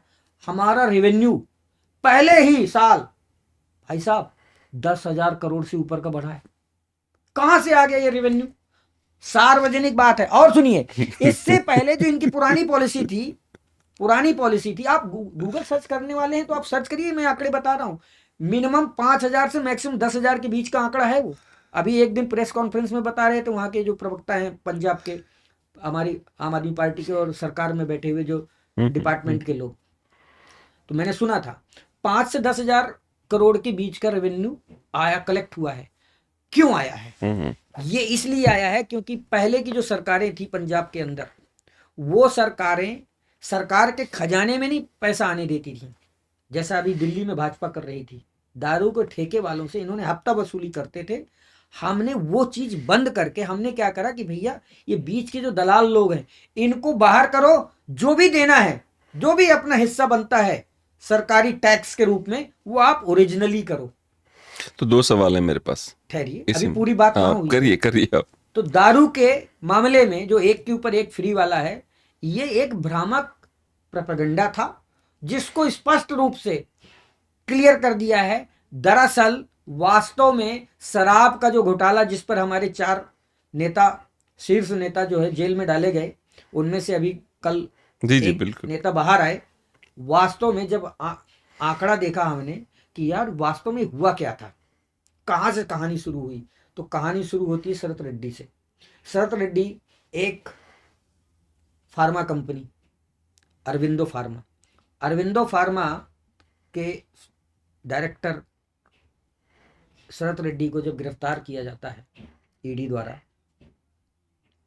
गिरफ्तार होने के 5 दिन बाद फर्स्ट व्याप में वो 5 करोड़ का इलेक्टोरल बॉन्ड खरीदता है और वो इलेक्टोरल बॉन्ड जाता है भाजपा के खाते में। समझिएगा जरा। फिर लगभग 3 से 4 महीने बाद फिर ईडी का चाबुक चलता है, जैसे मुंबई लैंग्वेज में कहा जाता है ना, एक्सटॉर्शन मनी के रूप में। फिर वो लगभग 40 करोड़ का इलेक्टोरल बॉन्ड खरीदते, 36 करोड़ का। फिर लगभग 2023 फरवरी या मार्च का महीना चल रहा था, तब इनको जो है एक बार पेश किया जाता है और उस दौरान लगभग 8-9 स्टेटमेंट लिए जाते हैं। वहाँ केजरीवाल जी को इग्नोर किया जाता है, केजरीवाल का नाम ही नहीं लिया जाता है। ठीक, पहले मनीष सिसोदिया को, उसी के स्टेटमेंट से शुरू होती है कहानी। फिर हमारे सांसद जी को 6 महीने तक वो जेल में रहे। लगभग 55 करोड़ रुपए का चंदा शरत रेड्डी जी के यहाँ से आता है और वो अप्रूवर बन जाता है। अप्रूवर मीन्स सरकारी गवाह। सरकारी गवाह बनने की कहानी भी बड़ी इंटरेस्टिंग है। इसको भी आप गूगल सर्च कर लीजिएगा, बताने की जरूरत नहीं है। इलेक्टोरल बॉन्ड का डेट और टाइम। अब मैं सवाल पूछ लूं? सुनिए जी, अभी ये कहानी बहुत लंबी चल जाएगी, मैं इसलिए शॉर्ट में बता रहा हूँ। हाँ, इसीलिए आपको सवाल, होमवर्क दे रहा हूँ। हाँ, नहीं, क्योंकि मैं ये आपको सवाल होमवर्क- मेरे पास रेडी है मैं ना, जहाँ वही तो गूगल- बात है। देखिए, जहाँ मैं गूगल सर्च बोलूँ हाँ। आप होमवर्क समझिए अपने, ताकि अगली बार कोई बीजेपी के आए बंगारू जनता पार्टी वाले, तो उनसे ये होमवर्क, मेरे दिए सवालों पर जवाब जरूर लीजिएगा उनका। हाँ। फिर मेरे और उनके दोनों के वीडियो को कंपेयर करके चलाइएगा और फिर देखिएगा आपको कितनी टीआरपी मिलती है आपके चैनल जी को। जी जी, हाँ। पर मेरे सवाल सुन लीजिए। अब आपने 8 मिनट तक बोला लगातार। आप खुश हैं इस बात से कि हाँ, मैंने आप मतलब सेटिस्फाइड हैं? इसीलिए तो सवाल आ गए। आप तभी तो सवाल नहीं, पूछना आप तो नहीं कहेंगे किसी से ये बात कि एक के ऊपर एक फ्री वाला मामला? सवाल इसीलिए तो आ रहा है हाँ जी, कि चलिए, आपने कहा, आपने जस्टिफाई किया कि भाई शराब पॉलिसी दिल्ली वालों के लिए ठीक थी, तो वापस क्यों ली गई? पहला सवाल। दूसरा सवाल, जो जस्टिफिकेशन आप शराब पॉलिसी के लिए दे रहे हैं, अरे वो तो हम तो चाहते थे कि ये ओपन हो जाए, जनता के सामने आ जाए। बिल्कुल वही जस्टिफिकेशन मोदी दे रहे हैं इलेक्टोरल बॉन्ड के लिए। कह रहे हैं हम तो चाहते सब कुछ ओपन रहे, सबके समक्ष रहे। तो ये तो वही वाली बात हो गई, नागनाथ और सांपनाथ वाली बात है आप लोगों की, कि उधर जाओ तो वो भी वही जवाब दे रहे हैं, अपने जहां वो फंस रहे हैं वो अपना जवाब दे रहे हैं, जहां आप फंस रहे हो अपना। पर जवाब एक ही है दोनों का, कि जनता के पैसे चोरी आ रहे थे, तो हमने डिसाइड किया कि उसको सरकार के पास डायरेक्टली क्यों ले लिया जाए। सेम जवाब है। सही बात है। मैं आपको जवाब दूं? प्लीज। बहुत अच्छा सवाल है। मालूम है, आप मेरी हेल्प कर रहे हो। आप कह रहे थे कि आप, मुझे कहीं से पता चला था किसी के द्वारा आते ही कि प्रो मोदी है आपका चैनल। जी जी, मुझे नहीं लगता ये प्रो मोदी है। जी, आप जी। तो ऐसे सवाल कर रहे हैं कि मोदी की कब्र खोदने वाली है। अब मैं आपको बताता हूँ इसका जवाब। आपने कहा कि यही तो काम मोदी जी कर रहे हैं। ना जी, मोदी जी क्या कर रहे हैं वो बेसिक फर्क आपको समझना पड़ेगा। इलेक्टोरल बॉन्ड की पॉलिसी बनाई मोदी जी ने, शराब पॉलिसी बनाई दिल्ली गवर्नमेंट ने। ठीक, यहाँ तक बराबर है मामला। जी, जी। एक स्कोर है।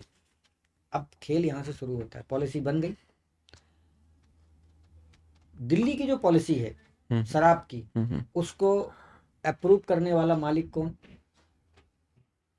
अप्रूवल देने वाला मालिक कौन? यानी लास्ट साइनिंग जिसको मुहर कहते हैं, वो एलजी ने लगाई। नजीब जंग थे शायद उस समय, जो भी थे। हाँ। एलजी कह लीजिए, नाम लेके फायदा नहीं। एलजी पद, जो एलजी के पद पर एलजी की गोलियां चलती हैं। जो जानलेवा होती हैं, और आम आदमी पार्टी के लिए एलजी बहुत जानलेवा है। धन्यवाद। आम आदमी के खिलाफ एलजी की गोली चलती है इस समय। ये देखिए बड़ा सीरियस मुद्दा है, मैं इस पे मैं नहीं आप बिल्कुल करिए भाई, मैं तो एलजी साहब ने साइन किया, वहां पर मोदी जी ही फुल अथॉरिटी इलेक्टोरल बॉन्ड की, उन्होंने सलाह भी नहीं लिया। अरुण जेटली जी ने ये कॉन्सेप्ट बनाया, वो तो दुर्भाग्यवश अरुण जेटली जी रहे नहीं तो अब तक तो मोदी जी किनारे हो गए होते। आप आरोप लगाएं तो किस पे लगाएं, वो जिंदा ही नहीं बेचारे, तो मन महसूस के बेचारे बैठे हैं। बनाया तो उन्होंने ही था, अब उन्हें पता था, अरुण जी बड़े होशियार हैं, पढ़े लिखे, उन्हें मालूम था कि अनपढ़ आदमी है, मैं जैसा बोलूँगा वैसे साइन कर देगा ये। अरुण जेटली जी के मैं बहुत करीब रहा हूँ, 8-9-10 3 2008 2009 9 के चुनाव में। अन्ना वाले में अरुण जेटली बहुत बुद्धिमानी से घुसे हुए थे। अब आप कह सकते हैं, मैं तो नहीं कह सकता इस मामले में, क्योंकि मुझे ऐसा कोई प्रूफ मिला नहीं है। जी बिल्कुल, अरे राजनीतिक जो व्यक्ति राजनीति से ताल्लुक रखता है हाँ वो ऐसी बातें इतने स्मार्टली बोलता है, इतना मजा आता है हमको सुनने में कि ऐसा है, नहीं है ऐसा कुछ भी। नहीं, हमने और आप तो ऑफ द रिकॉर्ड भी नहीं जा रहे हैं लगातार, आप तो ऑन द रिकॉर्ड रह रहे हैं मैं ऑन मतलब। रिकॉर्ड ये बात इसलिए कह रहा हूँ क्योंकि मुझे नहीं मालूम है, हमारी पहुंच नहीं रही होगी, हो सकता रहे होंगे, लेकिन हमारी वहां तक पहुंच नहीं थी। हमारी रीच थी स्टेज के नीचे तक की। जी अन्ना आंदोलन में स्टेज के ऊपर भी नहीं हम थे स्टेज के नीचे। डर इस बात का था कि अगर किसी को पता चल गया हमारे चैनल वालों को तो हमें नौकरी से जाना पड़ेगा। कौन से चैनल पे थे उस समय आप? वो था कोई तो मैगजीन के लिए काम कर अच्छा रहा था, अच्छा ठीक है। पॉपुलर मैगजीन थी, नाम लेना ठीक नहीं रहेगा, जी जी सही नहीं है। हाँ हाँ। तो अब आप लिकर पॉलिसी में अपनी पार्टी को डिफेंड कर रहे थे, करिए। तो मोदी जी ने पॉलिसी बनाई और लागू करी, केजरीवाल जी ने, मतलब केजरीवाल जी की टीम में पॉलिसी बनाई गई डिपार्टमेंट में संबंधित, और उसे इम्प्लीमेंट करने के लिए एलजी को दिया गया। अब मुझे एक चीज़ समझ में नहीं, यहाँ पर रोल क्या था। हमने लिखकर पॉलिसी बनाई, हमारे पास ईडी सीबीआई वाली जैसी कोई संस्था नहीं थी। यहाँ पर मोदी जी से चूक क्या हुई है, पॉलिसी तो उन्होंने बनाई लेकिन उन्होंने उस पॉलिसी का दुरुपयोग किया। कैसे किया वो मैं बताता हूँ। आप जब इलेक्टोरल बॉन्ड को सर्च करेंगे, सर्च जब करेंगे तो आप देखिएगा 21 ऐसी कंपनियां हैं। हाँ 21 ऐसी, मेरे पास लिस्ट है, मैं आपको मेल पे भेज सकता हूँ। 21 ऐसी कंपनियां हैं जिनके मालिकों के पास ईडी को भेजा जाता है, अमित शाह जी द्वारा छापे मरवाए जाते हैं। जी जी और जैसे ही छापे मारे जाते हैं उनके यहाँ पर, उसके किसी 5 दिन बाद, किसी को 6 दिन बाद, किसी को 8 दिन बाद, किसी को महीने भर बाद, किसी को 3 महीने बाद, जो जितना मतलब गले तक डूबा था व्यापारी भ्रष्टाचार में, उसी स्तर से उनसे जो है सैंक्शन कराया गया कि भैया बताओ कितने का लोगे इलेक्टोरल बॉन्ड। और ये किया किसने? ईडी सीबीआई ने या ईडी ने किया। किसके इशारे पर किया? अमित शाह और मोदी के इशारे पे। अब मुझे चीज समझ में नहीं आई, एक भी शराब कंपनी, एक भी, मैं यहां पर दावा कर रहा हूं, चैलेंज के साथ कर रहा हूं, और ये मैं नहीं कर रहा, ये सुप्रीम कोर्ट कह रही है जी जी जी जी अपने दावे में, एक भी शराब। अब देखिए इलेक्टोरल बॉन्ड का तो चीख चीख कर कह रहे हैं सुप्रीम कोर्ट कि ये गलत है, इसको बैन करो। एलजी ने बैन नहीं लगाया, ना एलजी ने सैंक्शन करने से मना किया, उसने साइन कर दिया। असल में तो एलजी ही फंसना चाहिए था क्योंकि उसने अप्रूवल दिया, उसको किनारे कर दिया क्योंकि वो प्रो भाजपा है, वो भाजपा की एक विंग है, शाखा है एलजी। अब हमने जो है ये कहना है कि जितनी भी भाई शराब कंपनियों के लिए अगर पॉलिसी बनाई है, अगर पर्सनल प्रॉफिट के लिए हमने वो पॉलिसी बनाई है, तो मैं आपसे सिर्फ इतना ही कहता हूं कि एक भी शराब कंपनी का, 2 साल हो गए भाई साहब ये जांच होते होते, ये ड्रामा जो चल रहा है ना, 1000 से ज्यादा ईडी ऑफिसर, सीबीआई ऑफिसर, 1000 से ज्यादा अधिकारी लग चुके, कितने करोड़ रुपए का खर्चा हो चुका होगा अधिकारी रूप से। बिल्कुल बिल्कुल। अगर इसी काम को अगर कहीं और कामों में लगा दिए होते इन अधिकारियों को तो मोदी जी की वाहवाही होती।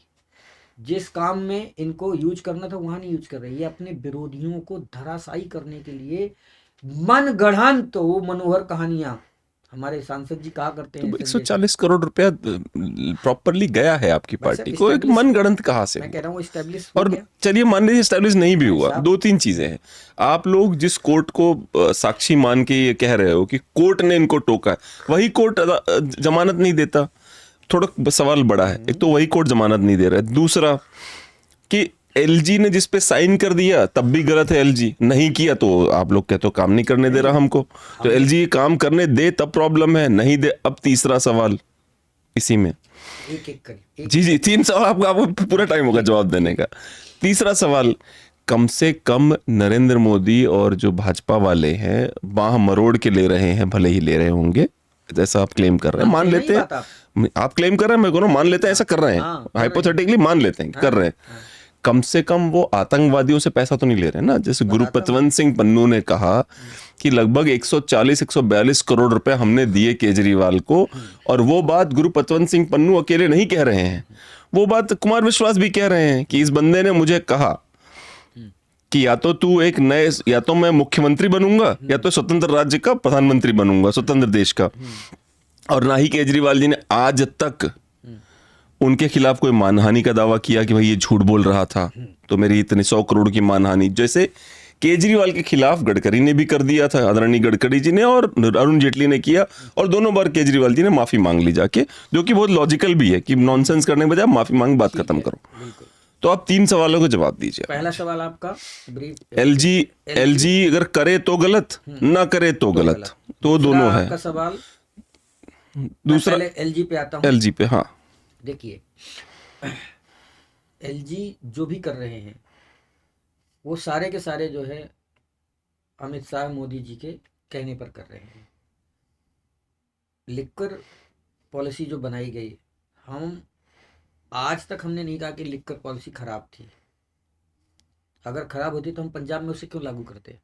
पहला बात, हमने ये कहा कि एलजी साहब को अगर कोई आपत्ति थी उस पॉलिसी में, तो जैसे उनकी आदत है, हमारे दिन भर में अगर 10 फाइलें जाती हैं तो उसमें से 10 की 10 रिमार्क डाल के वापस 8 कर तो दिया। कम से कम आती हैं। नहीं 10 की 10 आती हैं। जी, जी। आजकल जब से हमारे हाथ से चपरासी को भी डांटने का अधिकार छीना गया, तब से 10 की 10 वापस जाती हैं। वो तो हम लड़ के जाने क्या क्या करके, समझ लो कि मतलब कैसे करवा लेते हैं केजरीवाल में। तो क्या उन्हें पता salute क्या पता लिकर पॉलिसी में वही किया उन्होंने, लड़ लुड़ के करवाया हो, केजरीवाल नजीब जंग या जो भी थे वो मना कर रहे हो। नहीं, लिक्कर पॉलिसी खराब थी ही नहीं भाई साहब।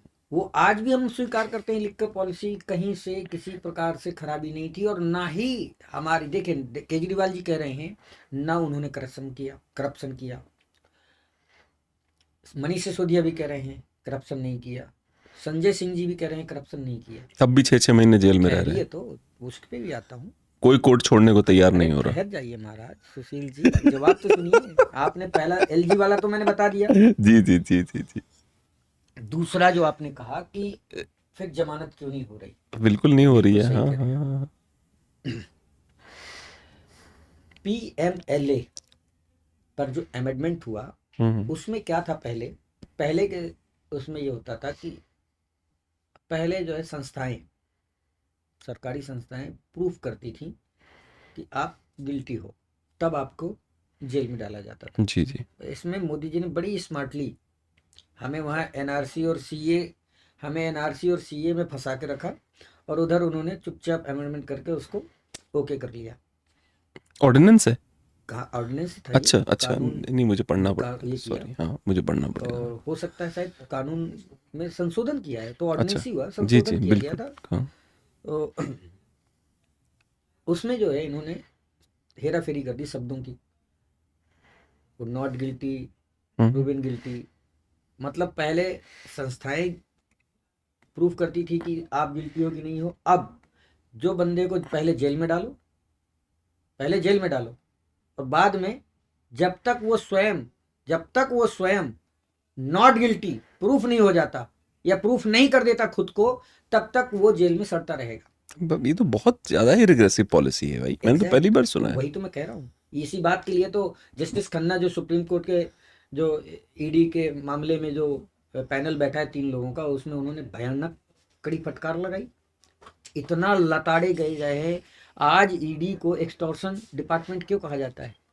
ईडी का फुल फॉर्म ही एक्सटॉर्शन डिपार्टमेंट है।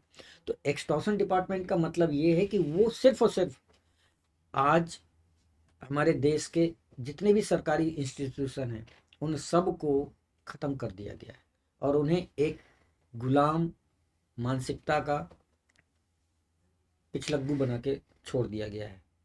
वो एक आदमी का गुलाम हो चुका है हमारा देश का सारा संस्थान, चाहे वो विधायिका हो, न्यायपालिका, सुप्रीम कोर्ट के कुछ हिस्से को छोड़ दिया जाए, अपर लेवल को छोड़ दिया जाए, तो बाकी सब योगा भी 600 वकीलों ने साइन करके कॉन्स्टिट्यूशनल जो इंस्टीट्यूशन है उनको डिस्ट्रॉय किया जाता है। I agree with you, no doubt about it. जवाब बट अभी जवाब बट पूरा नहीं केजरीवाल हुआ। जी भी 3 वही सवाल- कर रहे हैं। 3 अरे ठहर जाइए सर, अब 3 सवाल पूछे तो 3 हाँ जवाब हाँ हाँ, बोलिए बोलिए। 2 जवाब दे दिया मैंने। जी जी, पहला जवाब मैंने आपको दिया हाँ हाँ, कि एलजी अच्छा और बुरा। एलजी अच्छा होता है, वो भी कॉन्स्टिट्यूशनल बॉडी है बाय द वे, भाजपा के लिए वो अच्छा है, पर कॉन्स्टिट्यूशनल बॉडी पे वो भी है, वो भी ऐसा कॉन्स्टिट्यूशनल पद ही बॉडी है। लेकिन वो जो लेकिन है, वो केजरीवाल जी को पसंद नहीं है तो वो घटिया है, नहीं नहीं भले ही वो कॉन्स्टिट्यूशनल पद पे क्यों ना हो। नहीं, वो एक बात बताइए, हमारा लोकतंत्र कहता है, हमारा संविधान भी कहता है कि जनता द्वारा जो चुना हुआ होता है वो शीर्ष होता है, बिल्कुल होता या है। जो कॉन्स्टिट्यूशन बॉडी है वो शीर्ष होता है। कॉन्स्टिट्यूशन बॉडी तो केवल नजर रखने के लिए रखा जाता है कि आप Exactly. नजर रखिए इन पे। सही और गलत क्या है, जी, मैं उसी पे तो बात तो कर रहा यही हूँ। बात तो बीजेपी वाले तो बोल मैं- रहे हैं। नहीं, मैं उसी पे आ रहा हूँ आपकी सर। सारी राजनीति बीजेपी वाली है।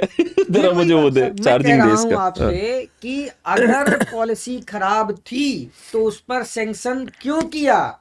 एलजी साहब को उसी समय रिमार्क डाल के वापस करना चाहिए था, बिल्कुल करना नहीं चाहिए किया था। उन्होंने। हम्म। इसका मतलब था ये साजिश थी उनकी, और वो पॉलिसी खराब थी ही नहीं, उनका इरादा कुछ और था। इरादा ये था कि भारतीय जनता पार्टी के जो मवाली गुंडे दिल्ली में छोड़ रखे हैं इन्होंने हफ्ता वसूली के लिए, वो आजकल ईडी वही काम कर रही है। अब तो सबको किनारे कर दिया गया है, जो इनके पुराने हफ्ता वसूली करने वाले पार्टी की गैंग थे, संगी वंगी।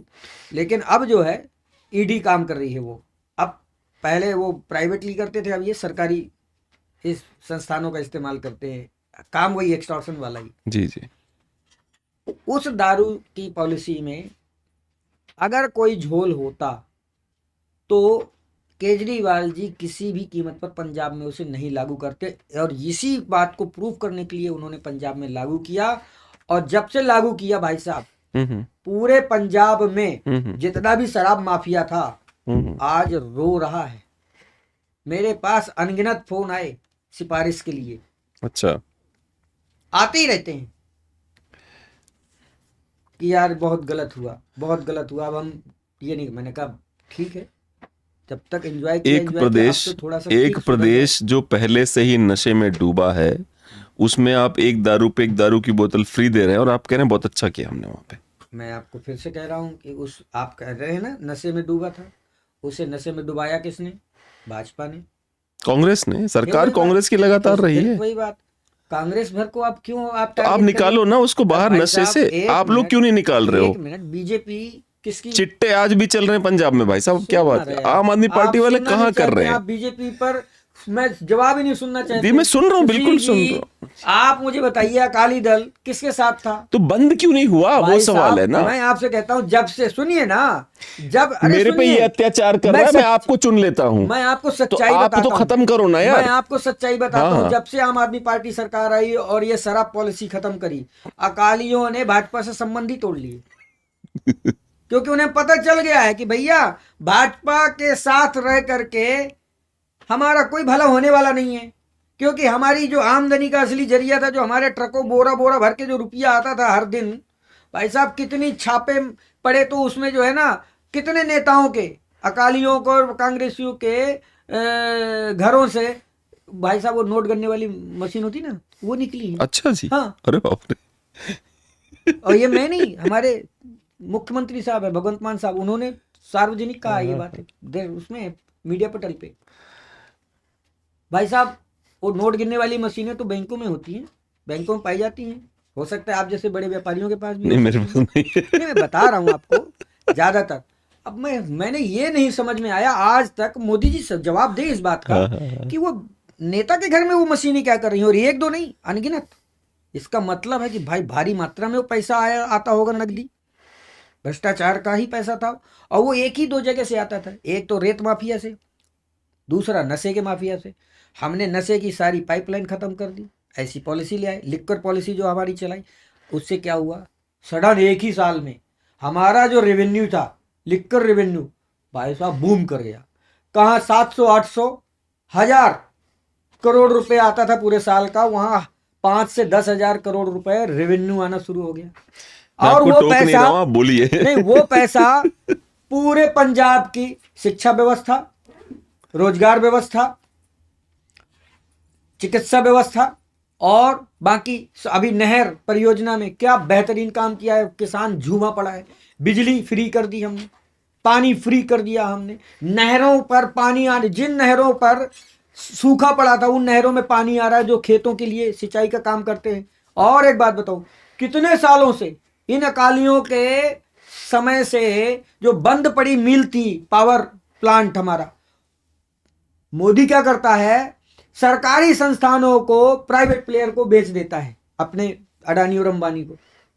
हमारी आम आदमी पार्टी प्राइवेट कंपनियों को सरकारी बनाती है, और सरकारी बना करके विद्युत पैदा करती है, और वो विद्युत जनता को देती है उसकी जरूरत के आई मुताबिक। Don't agree with this, but आप बोलिए भाई, आप नहीं, गेस्ट हैं। आप एग्री नहीं करेंगे, मुझे पता है, हाँ, हाँ। क्योंकि आपके क्योंकि अभी प्राइवेट कंपनी को नहीं, देने नहीं। से ही, अभी मुझे अच्छी तरह आपके याद है, चश्मे का दो कलर है।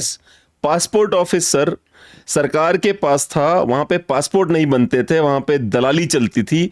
वही पासपोर्ट ऑफिस टीसीएस को मिला है, बेस्ट काम होता है, सबसे अच्छा शानदार काम होता है पासपोर्ट ऑफिस में। सही करें। इसी तरह से जितने भी प्राइवेटाइज, अगर सरकारी कंपनियां प्राइवेटाइज होती हैं, तो जो जितने भी चोर हैं वो चाहते हैं सरकारी कंपनियां सरकारी रहें, चोरों का काम है ये।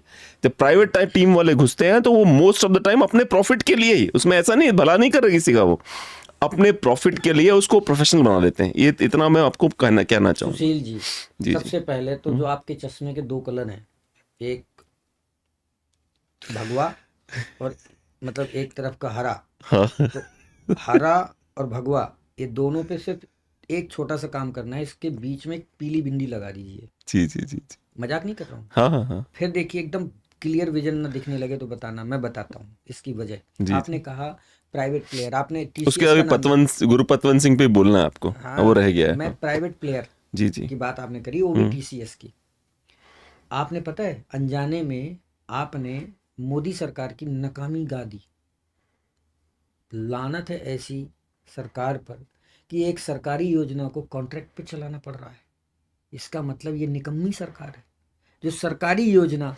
वो तो बहुत पहले दिए थे, शायद वाजपेयी के समय मिल गया था नहीं वो। साहब, टीसीएस को बहुत पहले मिल सर गया। सर्च कर लीजिए। मेरा कर लीजिए, पासपोर्ट सर। 2013 में बना है और वो टीसीएस के पास ही था उस समय। क्या बात सर, कर 2014 में नहीं आए फिर थे। मैं आपसे कहता हूँ, आप एक बार सर्च करिएगा, 2016 के बाद से फास्टिंग हुई है और ये TCS को नहीं, 2013 में दिल्ली में ही पासपोर्ट बना और टीसीएस के पास ही था, इतना मुझे याद है। अपना मेरा पासपोर्ट खुद का चलिए, बना हो हुआ। सकता है जी जी। कुछ जगहों पे दिया, अब तो ऑल ओवर इंडिया में दे दिया गया है। मुझे तो इतनी कहना है कि ये लानत है। मैं कहता हूँ चाहे उस समय मनमोहन सरकार रही हो या भाजपा सरकार हो, भाजपा तो कांग्रेस के साथ नहीं थी ना, वो तो हमेशा भाजपा कांग्रेस कुछ भी करती थी तो भाजपा उसके अगेंस्ट खड़ी हो जाती थी, हैं, झंडा डंडा लेके।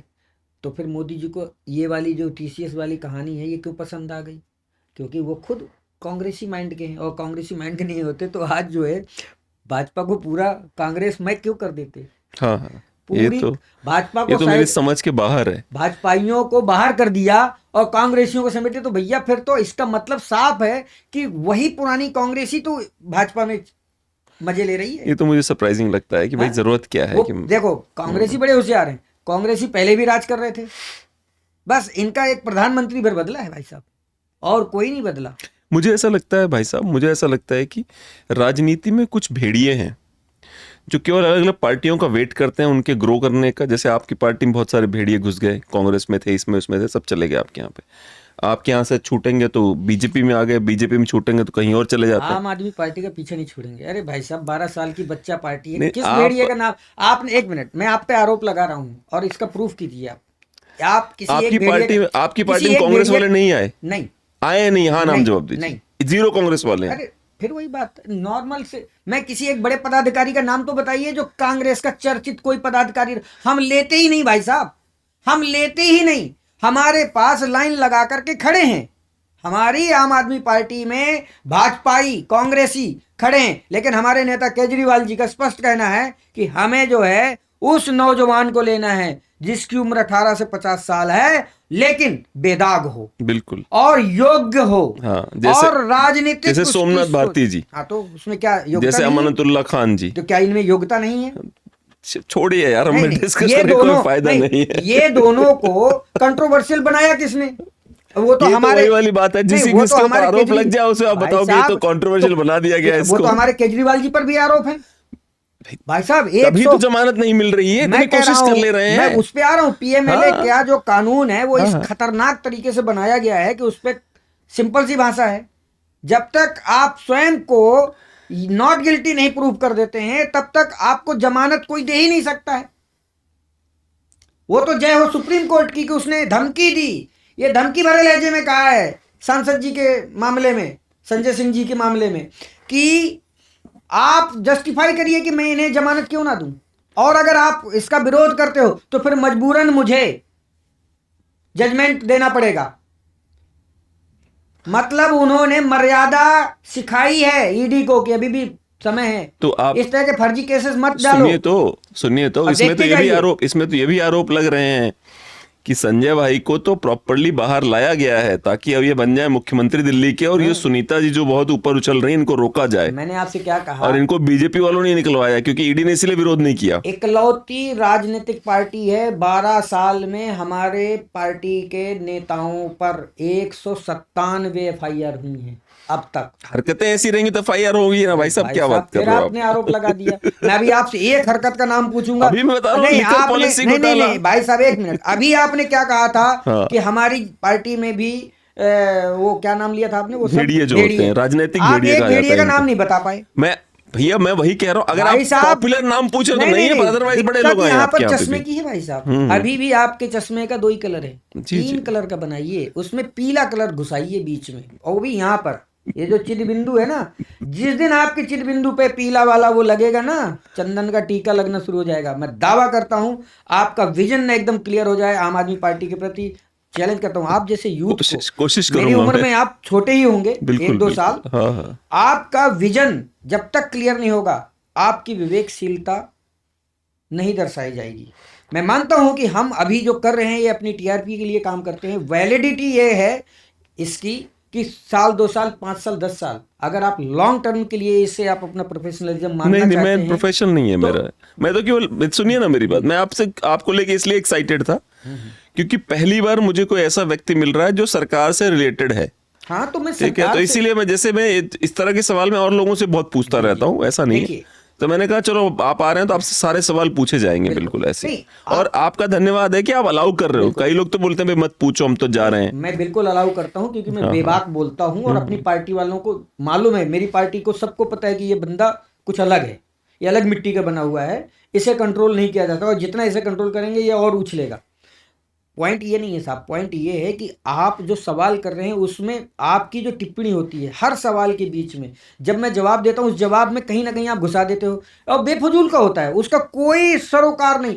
आपने भेड़िया का, मैं आपसे प्रूफ मांग रहा हूँ कि भैया जरा एक गूगल proof- कर ले भाई, आम आदमी भाई पार्टी में बीजेपी और कांग्रेस कितने लोगों ने ज्वाइन करा, एक भेड़िए- पंजाब में भाई साहब, और यहाँ पे शीर्ष दिल्ली में। नेतृत्व में से दिग्गज पॉपुलर कोई नाम जिसकी वजह से आम आदमी पार्टी को कुछ बूस्टिंग हुई हो, ऐसे किसी एक नेता का, अरे साधारण गली नुक्कड़ में भाई साहब, अब आप कहोगे ना हम तो रोजाना भाजपाइयों की ही सेवा कर रहे हैं, हर भाजपाई के घर में बिजली फ्री जा रही है दिल्ली सरकार की।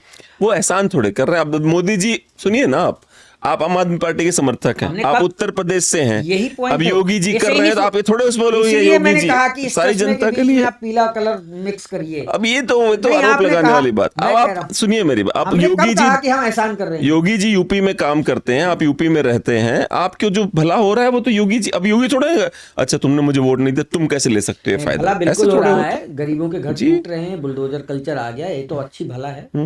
ठाए ठाए मुंह से बोला जा रहा है, ये भी अच्छी बात है। वो चलिए एक दो छोटी बातें चलो, होती चलिए, रहती हैं। मतलब ये चलिए छोटी सी बात हो गई। हाँ, हाँ। हमारे पार्टी में भेड़िए घुस आए, उसे बोला। आम आदमी पार्टी में भेड़िए। और अभी आपने एक वर्ड बोला, तो क्या था कि केजरीवाल, क्या कुछ बोला आपने? हाँ हाँ नहीं, ऐसा नहीं है साहब। हम पॉइंट पे इसलिए नहीं अभी आ पा रहे हैं कि कहीं ना कहीं कुछ तो है। हो सकता है आपका कोई व्यापारिक नहीं हित नहीं, हो, मेरा कोई क्योंकि व्यापारिक हित आप नहीं है। व्यवसायिक व्यक्ति नहीं, हैं। पर आप इस बात को यकीन मानिए, मेरा कोई व्यापारिक हित किसी से नहीं है। मैं यूएस से बिजनेस देखिए, करता हूँ, उसमें कोई हित नहीं चिंता किसी ना से। करिए। हाँ हाँ अगर वो मोदी जी मेरा इंटरव्यू देखें, सुने, तो मैं उनसे हाथ जोड़ के विनती करूंगा कि सुशील सिंह साहब के यहाँ कोई छापा वापा न मरवाइएगा ईडी का, ठीक है? बड़े भले मानुस हैं और वो अपने प्रोफेशन में बड़ी ईमानदारी से काम कर रहे हैं। हाँ, थोड़ा सा आम आदमी पार्टी के प्रति इन्हें यही कहूंगा कि अब आम आदमी पार्टी के फैन थे हम, इसलिए हम ज्यादा ज्यादा चिढ़े हुए हैं। इस बात को समझिए आप। मैं जानता हूँ आपकी जो चिढ़न फैन को। थे वो ज्यादा चिढ़ते हैं। आज मैं आपकी चिढ़न को अगर सोचने पे मजबूर ना करूं तो हाँ, बताइएगा। और मैं यहाँ से उठने से पहले आपको सोचने पे मजबूर करूंगा कि आम आदमी पार्टी एक्चुअल में, आम आदमी पार्टी वास्तव में एक ऐसी राजनीतिक पार्टी है, इकलौती राजनीतिक पार्टी है जो वास्तव में जनहित पर ही टिकी हुई है और राष्ट्रहित पर काम कर रही है। बाकी संवैधानिकता के दायरे में रह करके अब तक जितने भी काम किए हैं, बाकी देखिए ट्रोल आर्मी के कहने पर वो आरोप कितने भी लगा लो, मैं बता तो रहा हूँ साहब, 197 FIR और 150 से ज़्यादा FIR जो हुई, जांच हुई, सब कुछ नील बटा सन्नाटा। मैं हैरान हूं, एक भी मुझे कोई वाकया बताइए जिसमें हमारे किसी एक नेता को सजा हुई हो। 197 FIR और 150 में डिसमिस, यानी 0 बटा सन्नाटा, कहीं कोई प्रूफ नहीं, और बाकी सब हवा हवाई। अब मैं आपसे पूछता हूं, पिछले 12 साल की उम्र में, हमारी पार्टी की उम्र है 12 साल, एक 12 साल के बच्चे से इतना अत्याचार क्यों, इतनी निर्दयता क्यों? इतना तो सम्राट अशोक के साथ भी नहीं किया गया भाई साहब। अभी 2 ही साल बचे हैं। सम्राट अशोक तो खुद बहुत निर्दयी था, उसका एग्जाम्पल कहाँ दे रहे हो आप? नहीं, वो तो बाद में हुआ है। हाँ, वो पहले वो से ही बाद था। में हुआ है। उसके इंसान जन्म की से लेकर पर्सनालिटी के, भाई साहब शुरू में एक जैसी उसके होती है। जन्म से लेकर के 14 साल की उम्र तक उस बेचारे का बाप से उसे दूर कर दिया गया, षड्यंत्र के तहत उसकी माँ को उसको दूर कर दिया गया। तो इस तरह, मतलब इतना तो अत्याचार अशोक के साथ नहीं हुआ। Ashok, I don't agree with Ashok, but हाँ बताइए। जितना केजरीवाल के साथ हो रहा है, केजरीवाल की पार्टी के साथ हो रहा है। मतलब जन्म हुआ नहीं, दूध पीता बच्चा, और उससे आप एक्सपेक्ट कर रहे हो? अरे भैया ठीक है, थोड़ा सा स्टेटमेंट कहीं कुछ चूक हुए तो हमने झुक के माफी मांगी। जैसे बच्चों से कसम खा, बच्चों के सर की कसम खा रहा हूँ। अगर हम जन्मजात पॉलिटिशियन होते तो घाघ होते। हाँ, हमने भी कुछ गलत बोला है, बिल्कुल। हाँ, ऐसा नहीं कि नहीं बोला है, हम स्वीकारते हैं ना। उस दिन जैसे वो वीडियो वायरल हुआ, मैंने जैसे ही वो पुलिस वाला वहां से निकला, मैंने तुरंत मीडिया को पकड़ा, बच्ची का वो माइक पकड़ा, केजरीवाल जिंदाबाद, मैंने बोला केजरीवाल जिंदाबाद, और मैं बोला मैं कट्टर केजरीवाल भक्त हूं। तब यहां से सिलसिला शुरू होता है। क्यों? अगर मैं झूठा होता तो वहां से निकल जाता, मेरा मकसद था ही नहीं। असल मकसद ये था कि उस व्यक्ति से बचना था, मुझे उस पुलिस वाले से बचना था, और मैं जिस काम के लिए आया था वो काम करना था। हम लोग बड़े सरल स्वभाव के लोग हैं। आम आदमी पार्टी वालों को छल छद्दुर, यकीन नहीं हो रहा है, पर आप बोल रहे हैं तो ठीक है। नहीं देखिए, आप गेस्ट है मेरे भाई, आप बोल सकते हैं। 12 साल लगातार मैंने काम किया है।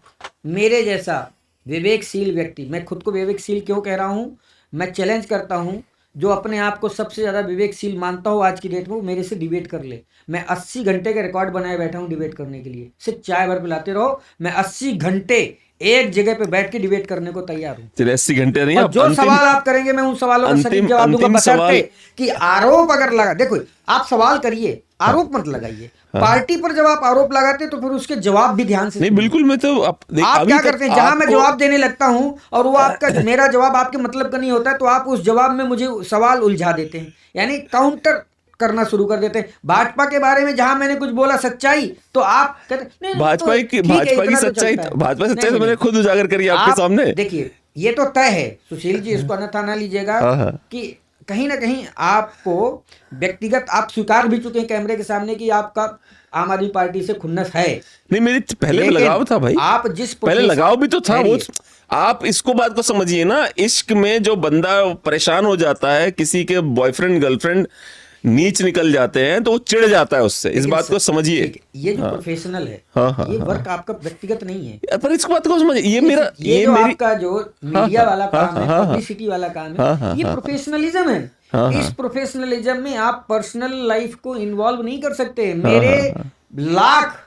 मेरे लाख प्रोफेशनल यानी राजनीतिक मतभेद होंगे मोदी जी से, व्यक्तिगत मेरा कोई अरे दुश्मनी अभी नहीं आपने है। अनपढ़ बोला यार अरे उनको, अनपढ़ है, अनपढ़ प्रधानमंत्री मिल अनपढ़ गया है, वो हमको। अनपढ़ है। हाँ, और प्रूव नहीं कर पाए आपके केजरीवाल जी, किसने इतने कहा मौके नहीं? दिए कोर्ट ने, प्रूव करो, अरे प्रूव करो, प्रूव करो। भाई साहब एक बात बताइए, आरटीआई लगाते हैं, आरटीआई का जवाब नहीं देते, आरटीआई वाले को भगा देते हैं।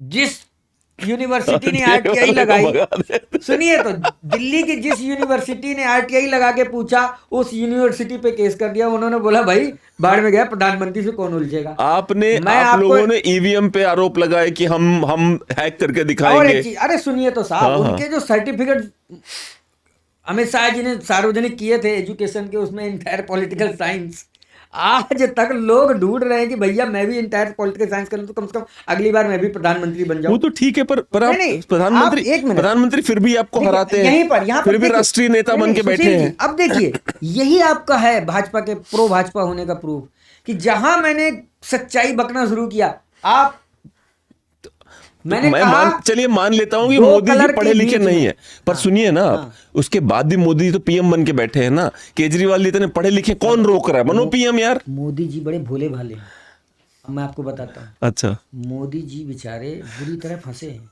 उन्हें संघ का कोई व्यक्ति है, वो कट्टर दुश्मन है मोदी जी का, कट्टर दुश्मन है, और आप ही की तरह व्यक्तिगत दुश्मनी निभा रहा है मोदी जी। बताओ, ये सच्चाई है, इसको आप एनालिसिस करिएगा, आपकी टीम को लगाइए इस बात पे। जी जी। मोदी जी के साथ पिछले 3-4 सालों से कुछ सही नहीं हो रहा है। पूछिए कैसे? वो जो कुछ करते हैं उसका उल्टा हो रहा है। नोटबंदी करी, उल्टा। जीएसटी लगाया, उल्टा। मतलब 50 दिन मांगे थे, आज 50वां दिन को वो चौराहा ही नहीं आज तक मिला किसी को। भाई साहब, ये बिल्कुल सच है। आप एनालिसिस टीम को बैठाइए, इस पर रिसर्च करिए। मैं आज खुलासा कर रहा हूँ, और ये बड़ा खुलासा है। ये मोदी जी पर बड़ा भारी संकट है। उनकी टीम में जो सलाहकार पैनल में बैठा है ना बंदा, कोई तो है संघी, पक्का संघी कोई बैठा है। आजकल वैसे भी संघ की भाजपा मोदी जी से नहीं जमती, भाजपा से नहीं, मोदी जी से और अमित शाह जी से, इन दोनों से नहीं जम रही है संघियों की। गुजरात के संघ काडर ने तो खुलेआम सड़क पे आकर के विरोध प्रदर्शन किया है। उन्होंने तो साफ आरोप लगा दिया कि भैया तुम पूरी भाजपा को कांग्रेस बना दोगे, फिर हमें आरक्षण दो 33%। वो बेचारे पार्टी के आरक्षण मांग रहे हैं, तो इससे ज्यादा और क्या हो सकता है? गुरु पतवंत सिंह पन्नू पे जवाब दीजिए, बताता हूँ। ये अंतिम सवाल है आपसे मैं मेरा। आता हूँ, मैं उस पर भी आता हूँ, आप बोलूंगा, बट शर्त ये है कि आप अपने माथे पे पीली बिंदी लगाएंगे। अगर वो केजरीवाल नहीं, की है तो नहीं, मैं एक नहीं तरफ लगाऊंगा वो देखिए, एक बिंदी। तरफ अगर वो देखिए, केजरीवाल जी की है तो मैं नहीं लगा सुनिए ना, सकता। राइट वाला है आपका, जो भाजपा का झंडे का कलर है ना, ये दो ही कलर आपके। देखिए, मैं एक बात आपको बोलता हूँ, आप शायद मुझे समझ पाएंगे। एक बात बोलता हूँ आपको, बीच में मोहन भागवत जी ने कहा था, जब अचानक से उनको भूत चढ़ा था कि मैं मुसलमानों का डीएनए बताऊंगा कि उनका डीएनए क्या है। पता नहीं आपको याद है, नहीं याद है, 3-4 साल पुरानी बात है। तब मैंने उनसे कहा था कि, तो मेरा शो है उस पे, मैंने उनसे कहा था, मोहन भागवत जी आप, उन्होंने कहा था कि हर जगह शिवलिंग मत ढूंढो। तो मैंने कहा था अगर शिवलिंग मिलते रहेंगे तो हम ढूंढते रहेंगे, हम नहीं ढूंढेंगे तो हमारे बच्चे ढूंढेंगे। मोहन भागवत मुझे रिप्रेजेंट नहीं करते, भाजपा मुझे रिप्रेजेंट नहीं करती। मैं इस देश का एक नागरिक हूं, मेरा रिप्रेजेंटेशन मैं खुद करता हूं। ये बात मैंने कही थी, और जो मैंने बाद में ऑफ द रिकॉर्ड आपसे बताया था कि इसी चक्कर में चैनल को रगड़ दिया गया है, तो इट डजंट मैटर। मैं ये कहना चाहता हूं आपसे। गुरु पतवंत सिंह पन्नू पे आइए अब आप। बिल्कुल जी जी। मोहन भागवत जी बहुत भले इंसान हैं, बेचारे बहुत सीधे साधे इंसान हैं। वो गलत पद पे बैठे हुए हैं, उन्हें नहीं होना चाहिए था। उन्हें अब तो बढ़िया राम मंदिर बन गया है, वहाँ के ट्रस्टी बन जाएं, उसको हटा के। यार सरकास्टिक होना बंद करिए, आप जवाब दीजिए। अब आते हैं, इनको सरकास्टिक करवा लो, इनको खाली। नहीं, अब आते हैं पन्नू जी पे। नहीं, वैसे क्या है ना, बेचारों की चलती कहाँ है, मोदी जी चलने नहीं दे रहे आजकल। मोदी जी कहाँ सुनते हैं, मोहन भागवत जी की रत्ती भर भी नहीं सुनी जाती। अब एक वर्ड है वो नहीं बोल सकता हूँ, लेकिन हो गया है उनका भी मोए मोए। मोहन भागवत जी का भी मोह कर दिया है मोदी जी ने। अच्छा। हाँ ये सच है, ब्रेकिंग न्यूज बना दीजिएगा, और प्रूफ भी है मेरे पास। जिस दिन कोई बात आएगी ना चैलेंजिंग वाली, मैं हाँ प्रूफ कर दूंगा। हाँ हाँ हाँ हाँ। हम मोहन भागवत जी के प्रति हमारी संवेदनाएं हैं, बल्कि मैं संघ परिवार के प्रति संवेदनाएं व्यक्त करता हूँ कि अगर वो जिस मकसद से उन्होंने संघ परिवार बनाया था 1925 में, आज 100 साल पूरे होने जा रहे हैं, अगर उनका वो असली मकसद जो एकात्म मानववाद का था, इनके जो पुरखे जिन्होंने सपना देखा था एकात्म मानववाद का, अगर वो सपना ये मोदी से नहीं पूरा करवा रहे हैं, तो मैं तो चैलेंज करता हूं कि मोदी जी को हटाएं, आम आदमी पार्टी को प्रमोट करें। केजरीवाल जी एकात्म मानववाद के साथ साथ बाबा भीमराव अंबेडकर का सपना और भगत सिंह का सपना पूरा करके दिखाएंगे, जो कि वही सेम चीज कभी संघ की भी शाखाओं में सिखाया जाता था, कट्टरता भी और सॉफ्टनेस भी। और आम आदमी पार्टी को ना ना ना ना, ना अम्बेडकर वोट डालते, ना भगत सिंह डालते। मैं अभी बता रहा हूँ एडवांस में आपको। नहीं आप गलत फहमी में हैं। जितना भी हमारा झुग्गी झोपड़ी में रहने वाले हैं वो बेचारे अरे झुग्गी झोपड़ी के नाम पे आप लोग रोहिंग्या को लाके बसा रहे हो इस देश में यार। रोहिंग्या अब को आरोप, अब बोलोगे आरोप लगा रहे हो आप। बिल्कुल आरोप लगा रहे हैं आप। हाँ, आरोप आप लगा रहे हैं। मैं बताता हूँ ये एक्चुअली क्या है। आप है ना व्हाट्सएप यूनिवर्सिटी के अंकल आंटी के टच में ज्यादा रहते हैं। नहीं नहीं बिल्कुल। आप इतिहास पढ़िए यार दिल्ली आप का। मेरे ये वो देखिए किताबों का संग्रह यहाँ है मेरे दिल्ली घर पे, में 2000 सॉरी किताबों भाई का। साहब। सुनिए मेरी लाइब्रेरी है अपनी, तो कृपया ये आरोप ना लगाएं आप। चलिए, हाँ सुशील ये जी। मेरे ज्ञान एक को मत मिनट, चैलेंज सुशील करें जी। आप। हाँ रोहिंग्या की एक कॉलोनी है, हाँ। उस कॉलोनी का नाम बता दीजिए मुझे। मैं मेरी समझ वो जाऊंगा कि छोड़िए। आपकी रिसर्च मेरे तो आपकी मेरी रिसर्च प्रॉब्लम तो पीएचडी होल्डर बार से बराबर है। मेरी प्रॉब्लम तो मोदी जी के वो मंत्री जी जो सरदार जी हैं, पता नहीं कौन है, नाम याद नहीं आ रहा, उन्होंने कहा था हम तो रोहिंग्या को फ्लैट दे रहे हैं।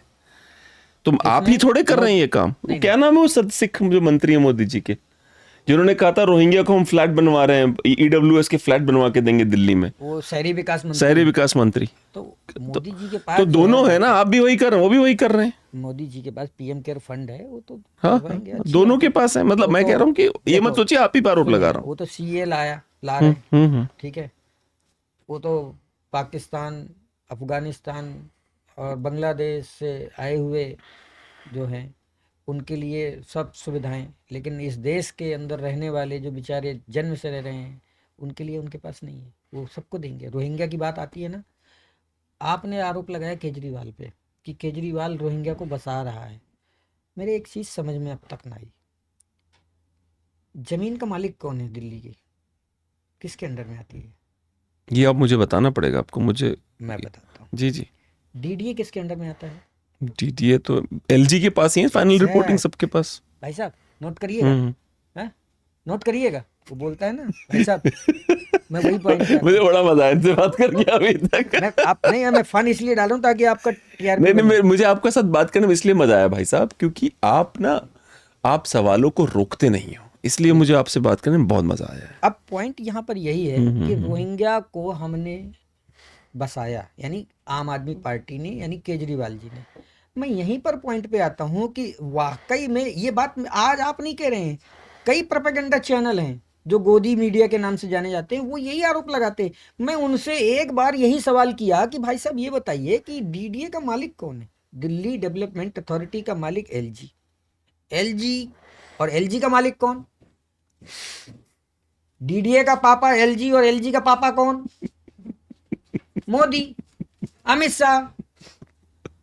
अब भाई साहब ये बताइए इसमें केजरीवाल कैसे दूल्हा बन गया, ये नहीं समझ में आ रहा है। जबरदस्ती आप केजरीवाल की आदत है दूल्हा बनने की। भाई साहब जबरदस्ती आप उसके सर पे सेहरा बांध रहे हो। केजरीवाल का बेचारे का क्या रोल है? ना तो उसके हाथ में पुलिस, ना उसके हाथ में डीडीए, और ना ही उसके हाथ में वो एक और पॉइंट है, अब तो उसके हाथ में चपरासी तक को हाँ, दुख समझ रहा हूँ मैं आपका। वो चपरासी वाला ऑर्डिनेंस लाके मोदी जी ने आप लोगों को बर्बाद कर दिया, अत्याचार किया। फिर भी मुझे एक बात समझ में ना आई कि हमने रोहिंग्या को कैसे बसा दिया। भाई साहब अब आते हैं पुन्नू पे, आप जी जो जी कह जी रहे हैं। बिल्कुल। हाँ वो टेररिस्ट से पैसा क्यों लिया गया? देखिए भाजपा की एक आदत है, भाजपा के पास सच्चे लोगों की अकाल है। हाँ जब से खास करके मोदी जी आए सत्ता में 2014 में, हाँ। इन 10 सालों में उन्होंने जो थोड़े बहुत कुछ परसेंटेज था उनमें सच्चाई का कुछ अक्स था, उन सबको किनारे लगा दिया। और आपको पता है अभी बीच में मैंने सुना था एक जेल में बैठा है और वो जेल में ऐसा बंदा है जो एक नंबर का लुटेरा, सुकेश, सुकेश या बिश्नोई? जो भी है, मैं नाम, हाँ ऐसे सुकेश मोदी जी का नाम लेने प्रॉब्लम नहीं भाई साहब को, सुकेश का नाम लेना चाहता हूँ मैं। नहीं, क्या बात? सुकेश रंजन। अब जी, याद जी। में तो भाई साहब इतना नाम कहाँ अरे लेकिन ऐसे इनको नियम ऐसे कानून रटे घटिया- हुए सारे, नहीं, ऐसे सुकेश घटिया का लोगों- नाम नहीं याद है। ऐसे घटिया लोगों को नाम लेके करेंगे क्या इनको मैं नाम लूंगा, टीआरपी बनेगी उनकी, उस बंदे की टीआरपी बनेगी, उसका नाम बढ़ेगा, इसलिए मैं नाम नहीं लेता। चलो आपने बोल दिया, मैं नाम ले लेता हूँ, सुकेश रंजन। उसने एक लव लेटर लिखा था। अफेयर पुराना है आपके केजरीवाल से उसका, ये मत बोलिए, आपके नेता से बहुत पुराना अफेयर है उसका। वो भी प्रूफ नहीं हुआ। हाँ, सच्चा ये प्यार है देखिए, उसका। आप आरोप लगा रहे हैं लेकिन आपके पास कोई प्रूफ नहीं है। जब आप बैठेंगे, ये आज पहला इंटरव्यू है, जिस दिन अब दोबारा बैठूंगा ना, मुझे मालूम है आपके क्या क्या सवाल होंगे, मैं सारे दस्तावेज रख के बैठूंगा आपके बिल्कुल साथ। बिल्कुल, मैं चाहूंगा आप और मैं जरूर आए एक आपको बार कह और। रहा हूँ, आप डायरी नोट कर लीजिए, सुकेश रंजन ने जो आरोप लगाया उसका प्रूफ आज तक क्यों नहीं दिया गया? ये तो आरोप डायरेक्टली पन्नू ने लगाया ना कि मैंने 16 मिलियन डॉलर दिए। 16 मिलियन डॉलर दिया ना, आप कह रहे हैं, चलो वो कह रहे हैं, मान लिया। मैं वो पन्नू टन्नू जो भी नाम है, मैं तो कभी जीवन में ऐसे मत बोलो यार, सुना- आपकी नहीं, पार्टी के फेवरेट आदमी है वो। नहीं, नहीं, वो आप गलत बुरा गलत- मान जाएंगे ये आप कह आपके रहे हैं। शीर्ष नेतृत्व बोलेगा, नहीं, कैसे नहीं, बोल दिया नहीं, पन्नू नहीं, टन्नू, मैं बताता हमारा भाई था वो। वो खालिस्तानी बंदा है, ठीक है। जी जी। हम इतना ही कहेंगे कि उसमें इतनी दम है, वो सरकार की मदद करे, भाजपा की मदद करे। वो हम रिक्वेस्ट करते हैं कि वो इंडिया आए तो सही एक बार। उसको क्यों मरवा रहे हो बेचारे को? उसको अमेरिका में नहीं छोड़ रहे ये लोग। मैं कह रहा हूँ हमारे देश की जुडिशरी पे उसे भरोसा है? पहले तो ये सवाल करिए। वो सवाल तो पहले आपको अपने शीर्ष नेतृत्व से पूछना चाहिए। आप लोग जुडिशरी भरोसा है हमारे? है, हमें शीर्ष बस एक ही भरोसा है। देखिए, आदरणीय सांसद जी के पिताजी ने भी कल बयान दिया, उन्होंने कहा एक भगवान और दूसरा सीजीआई चंद्रचूड़ साहब, इन दोनों पर ही भरोसा है और किसी पे भरोसा नहीं है। और अभी भी मैं यही बात कह रहा हूँ कि इन्हीं दो पे भरोसा बीच है। में सीजीआई को भगवान बोलने के लगे थे घर आप में- लोग कि ये भी भगवा हो गए नहीं हैं। नहीं, हमने ये आप तो बेचारे कह रहे हैं। मंदिर चले गए ये थे आप तो कह रहे हैं। मैं नहीं, आपकी पार्टी के छोटे मोटे हमारी- नेताओं ने सवाल सर, खड़े कर दिए थे छोटे-मोटे भाई साहब। पार- एक मिनट, जिनको ऑथराइजेशन नहीं है उनसे आप जबरदस्ती बैठा के, या वो बेचारे कभी अपने आप को चमकाने के लिए ऊटपटांग कुछ बोल देते तो उनको क्या वैल्यू भाई? जो ऑथराइज हैं बोलने के लिए पार्टी के हित में, उनसे आप सवाल के स्टेटमेंट लीजिए ना, उनका टीआरपी बनाइए।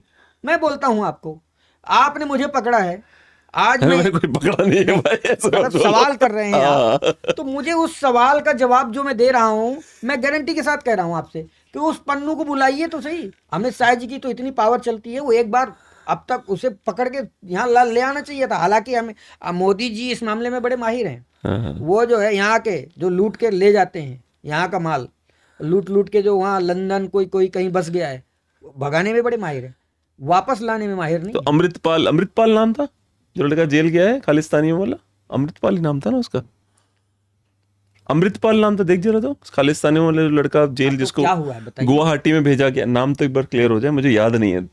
अमृतपाल, प्रीतपाल, ऐसा क्या नाम है उसका? पन्नू को हाँ। आना चाहिए इंडिया में। तो आपको और क्या लगता है, आकर पन्नू के- आतंकवादी है या हाँ अमृतपाल सिंह? तो ये दो लोगों का नाम ले रहा हूं। अमृतपाल सिंह आतंकवादी है आपकी आम आदमी पार्टी की नजर में, क्या वो आतंकवादी है या वो रेवोल्यूशन क्रांतिकारी है? देखिए, एक चीज बताइए, दोनों को एक ही बात कहूंगा। एक को हमारी पंजाब सरकार ने अरेस्ट किया और बड़ी स्मार्टली अरेस्ट किया, बिना कोई दंगा फसाद के। एक जबकि और हमें आपकी बदनाम सरकार ने उठाया भी उसको। बिल्कुल उठाया है, और वो खालिस्तानी का उस पर आरोप लगा है, उस पर जांच चल रही है, उस पर टिप्पणी ज्यादा करने की जरूरत है नहीं, क्योंकि जुडिशियल मैटर बना हुआ है, वो जेल में है। केजरीवाल का मैटर भी जुडिशियली था भाई साहब, उस पर हम दबा के टिप्पणियां करी हैं। हमने कहाँ टिप्पणी करी है भाई साहब? हमने तो ईडी पे टिप्पणी करी है, हमने प्रधानमंत्री पे टिप्पणी करी है, हमने केजरीवाल पे टिप्पणी तो शुरू कहाँ करी है? अब तो शुरू होगी जिस दिन जो ट्रायल शुरू होगा, वो ट्रायल करवाना रहे। अगर आप ईमानदारी से मुझसे पूछे ना, भले ही आपको लग रहा है मैं भाजपा समर्थक हूँ, पर मैं ये बात जरूर जानता हूँ, आज से मैं पीला टिक्का लगा गया हूँ आपको, अनजाने भी- में पीला टिक्का लग चुका है आपकी किसी भी व्यक्ति को, चाहे वो किसी भी पद पे हो, दो चीजें हैं इसमें। ये लास्ट है इस सेक्शन का हमारे, एक अगली बार फिर बैठेंगे हम लोग।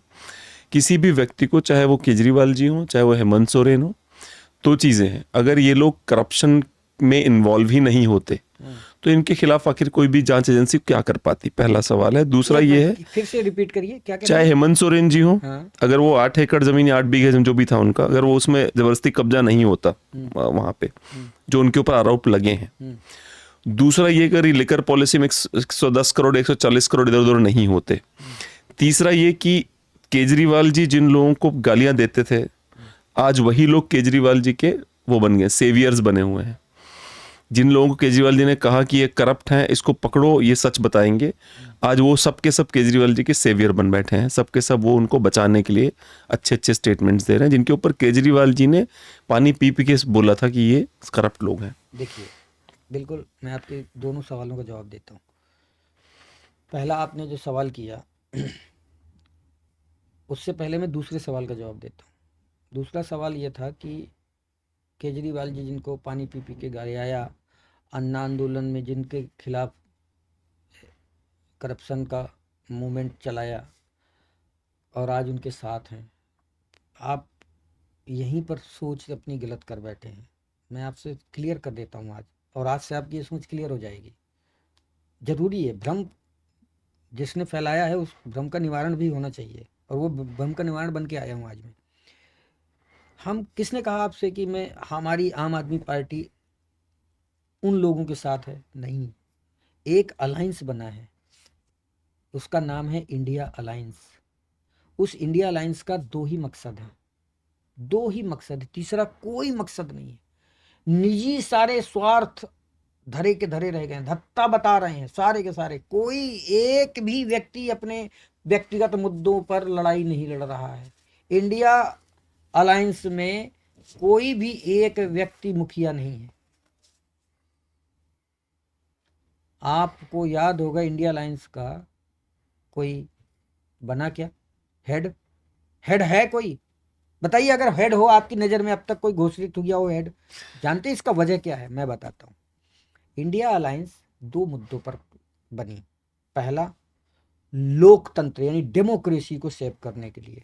दूसरा, हमारे देश का जो कॉन्स्टिट्यूशन है, संविधान, इन दो पर भयानक समस्या है, घोर संकट है। हमारे देश के जितने भी संवैधानिक संस्थान हैं, प्रतिष्ठान हैं, उन पर जो है बड़ी भयानक कुठाराघात किया गया है। जी जी। उन्हें पंगु बना दिया गया है, चाहे वो इलेक्शन कमीशन ऑफ इंडिया हो, ईडी, सीबीआई, अरे और तो छोड़िए, सरकारी संस्थानों में बैंक, एसबीआई भी शामिल हो गया, जी जी, आरबीआई भी शामिल हो गया। मैं समझ रहा हूँ आप कहाँ से आ रहे हैं। हाँ, आई एग्री कि हाँ, आज लोकतंत्र का जो एल है लग गए हैं, और लगाया किसने है? मोदी जी ने। क्यों लगाया उसे? लोकतंत्र, भाई देखो, लोकतंत्र की समझ उसे होती है जिसका विवेक जागा होता है। फिर से आप उनको अनपढ़ बोलेंगे, फिर मैं आपको मना नहीं, मैंने करूंगा। विवेक जागने की बात करी है। देखो, इस बार स्टैंडर्ड बढ़ा दिया है उनका। वो विवेकशील नहीं है, वो आईक्यू लेवल के हैं, वो बनिया हैं। उन्हें से व्यापार करना तो और व्यापारियों को ही फायदा पहुंचाने का काम आता है, ना उन्हें के साथ गरीबों की कोई सिंपैथी है। अरे वैसे भी बाल बच्चे वाले होते तो उन्हें पता होता कि भुखमरी क्या होती है, बेरोजगारी क्या होती है। पर उन्होंने झेला तो है ही ना। क्या उनकी झेला माँ है? बहुत गरीब थी, उनके किसने पिता देखा? बहुत गरीब थे। किसने देखा? ये तो आरोप लगाने वाली उनके बात है। भाई ने, सोमा भाई हैं, हाँ उनका इंटरव्यू देख लीजिए कि जग जाहिर हो चुका है। उन्होंने सार्वजनिक बोला है, हाँ। ये जो मगरमच्छ और ये गरीबी और ये जो चाय बेचने, भाई साहब उसका भी एक पीआईएल लगा करके पूछा गया था कि भाई साहब जो जिस सन का ये जिक्र कर रहे हैं उस सन, बोले भाई साहब उस सन में तो यहाँ रेलवे स्टेशन था ही नहीं। रेलवे स्टेशन का उद्घाटन ही 1963 में हुआ है, 1963 या 74 में। चलिए। अब बोलिए, अब आते हैं आपके पहले सवाल पे। हाँ हाँ। पहला सवाल जो आपने किया था कि हम जो है इन दोनों को समर्थन या ये करते हैं, पॉइंट यही है। आपने भी देखा है हमारे ऊपर जब नहीं गिरफ्तार किया था, 2-4 दिन वो छका रहा था, तो सब आरोप लगा रहे थे कि ये नए नवेले लोग हैं, अनएक्सपीरियंस लोग हैं, ये बवाल हो जाएगा, ये इनके संभाल नहीं पाएंगे, पंजाब नहीं संभल रहा इनसे। हमने एक आदमी पर खरोंच नहीं आने दिया। आम आदमी पार्टी की सरकार ने एक भी नागरिक पर खरोंच नहीं आने दिया और बड़े स्मार्ट तरीके से उसको अरेस्ट करवाया। तो फिर आपके मुख्यमंत्री दिल्ली क्यों बुलाना पड़ा, गृह मंत्री जी को? कहाँ आपके बुलाना मुख्यमंत्री जी दिल्ली आते हैं, तो? दिल्ली में गृह मंत्री जी उनको डोज देते हैं कि क्या ये देते हैं? बंद होना चाहिए, तब क्या जाके देते वहां बंद हो जाता है। नहीं, आपको कहाँ से पता चला? ये गृह मंत्री जी ने आपको बोला? मैं आपसे पूछता हूँ, गृह मंत्री जी ने आपसे सूत्रों statement के दी- द्वारा पता अरे चला। सूत्रों के द्वारा तो रोज सूत्र आते हैं भाई साहब, कुछ भी चलिए। हवा में आप उछाल दोगे। सूत्रों के मैं द्वारा फिर से पता कह रहा चला हूँ ये। भाई साहब, हाँ, ये जो व्हाट्सएप अंकल आंटी है ना, इनके ज्यादा दोस्ती मत बढ़ाइए, नहीं तो आपका ये चौपट कर देंगे ये चैनल वाले। अरे हमें चैनल का फर्क नहीं मामला। पड़ता, चौपट मजाक कर नहीं कर रहा हूँ, सीरियस बोल रहा हूँ। मैं भी serious ये लोग जो है ना, मैं भी serious ये हूँ लोग भाई। किसी का भला नहीं चाहते। हाँ, हाँ। आप जैसे भले इंसान को बिगाड़ के रख देंगे, खामा अरे बिगड़ने की उम्र चली गई, अब कोई क्या बिगाड़ेगा मुझे। कट्टर भक्त बना देंगे। कट्टर भक्त बन जाऊं तो अभी मेरे पास बड़े रास्ते वो खुल जाएंगे, क्या बात कर रहे हो, आपको थोड़े मौका दूंगा फिर मैं। कट्टर भक्त बन जाऊं तो आपको क्या पता, अभी तक चैनल और एक 4-5 मिलियन व्यू सब्सक्राइबर जाते हैं मेरे। अब रही बात पन्नू की, हाँ। पन्नू को मैं अब आमंत्रित करता हूँ, अपनी पार्टी की तरफ से आमंत्रित करता हूँ, वो आए सुप्रीम कोर्ट, हम वकील देंगे, जो जो आरोप लगाए हैं उनके सारे प्रमाण के साथ वो नहीं, उनको तो हमारे आप जरूर वकील सर देंगे। सुनिए तो, हमारी सरकार के खिलाफ वो एफआईआर करवाएं यहाँ आ करके। अब देखो जहां बैठा है वो, जहां से स्टेटमेंट दे रहा है, वहां तो ऐसा कोई वो तो संविधान में भाजपाई कानून संघी नहीं है ना, किसने ये तो- कहा? वो पन्नू तो नहीं है ना संघी। अरे भाई साहब, अच्छा, अब वो यहाँ भी पर- संघी हो। अरे अरे सुन तो लीजिए, सुन लीजिए। आम आदमी पार्टी का, अरे सुन पार्टी तो वालों का लीजिए कुछ भाई नहीं हो साहब, सकता। भाई हाँ साहब सुन लीजिए। हाँ हाँ। जिनका कोई दीन ईमान नहीं है, वो किसी पर भी कनपट्टी में बंदूक लगवा करके, उसके भी कुछ बेचारे की मजबूरी होगी, तभी उसने स्टेटमेंट दिया है। ऐसा चुनाव का टाइम है, ऐसे स्टेटमेंट दिलवा करके हो सकता है भाजपा कुछ फायदा करवा रही हो अपना।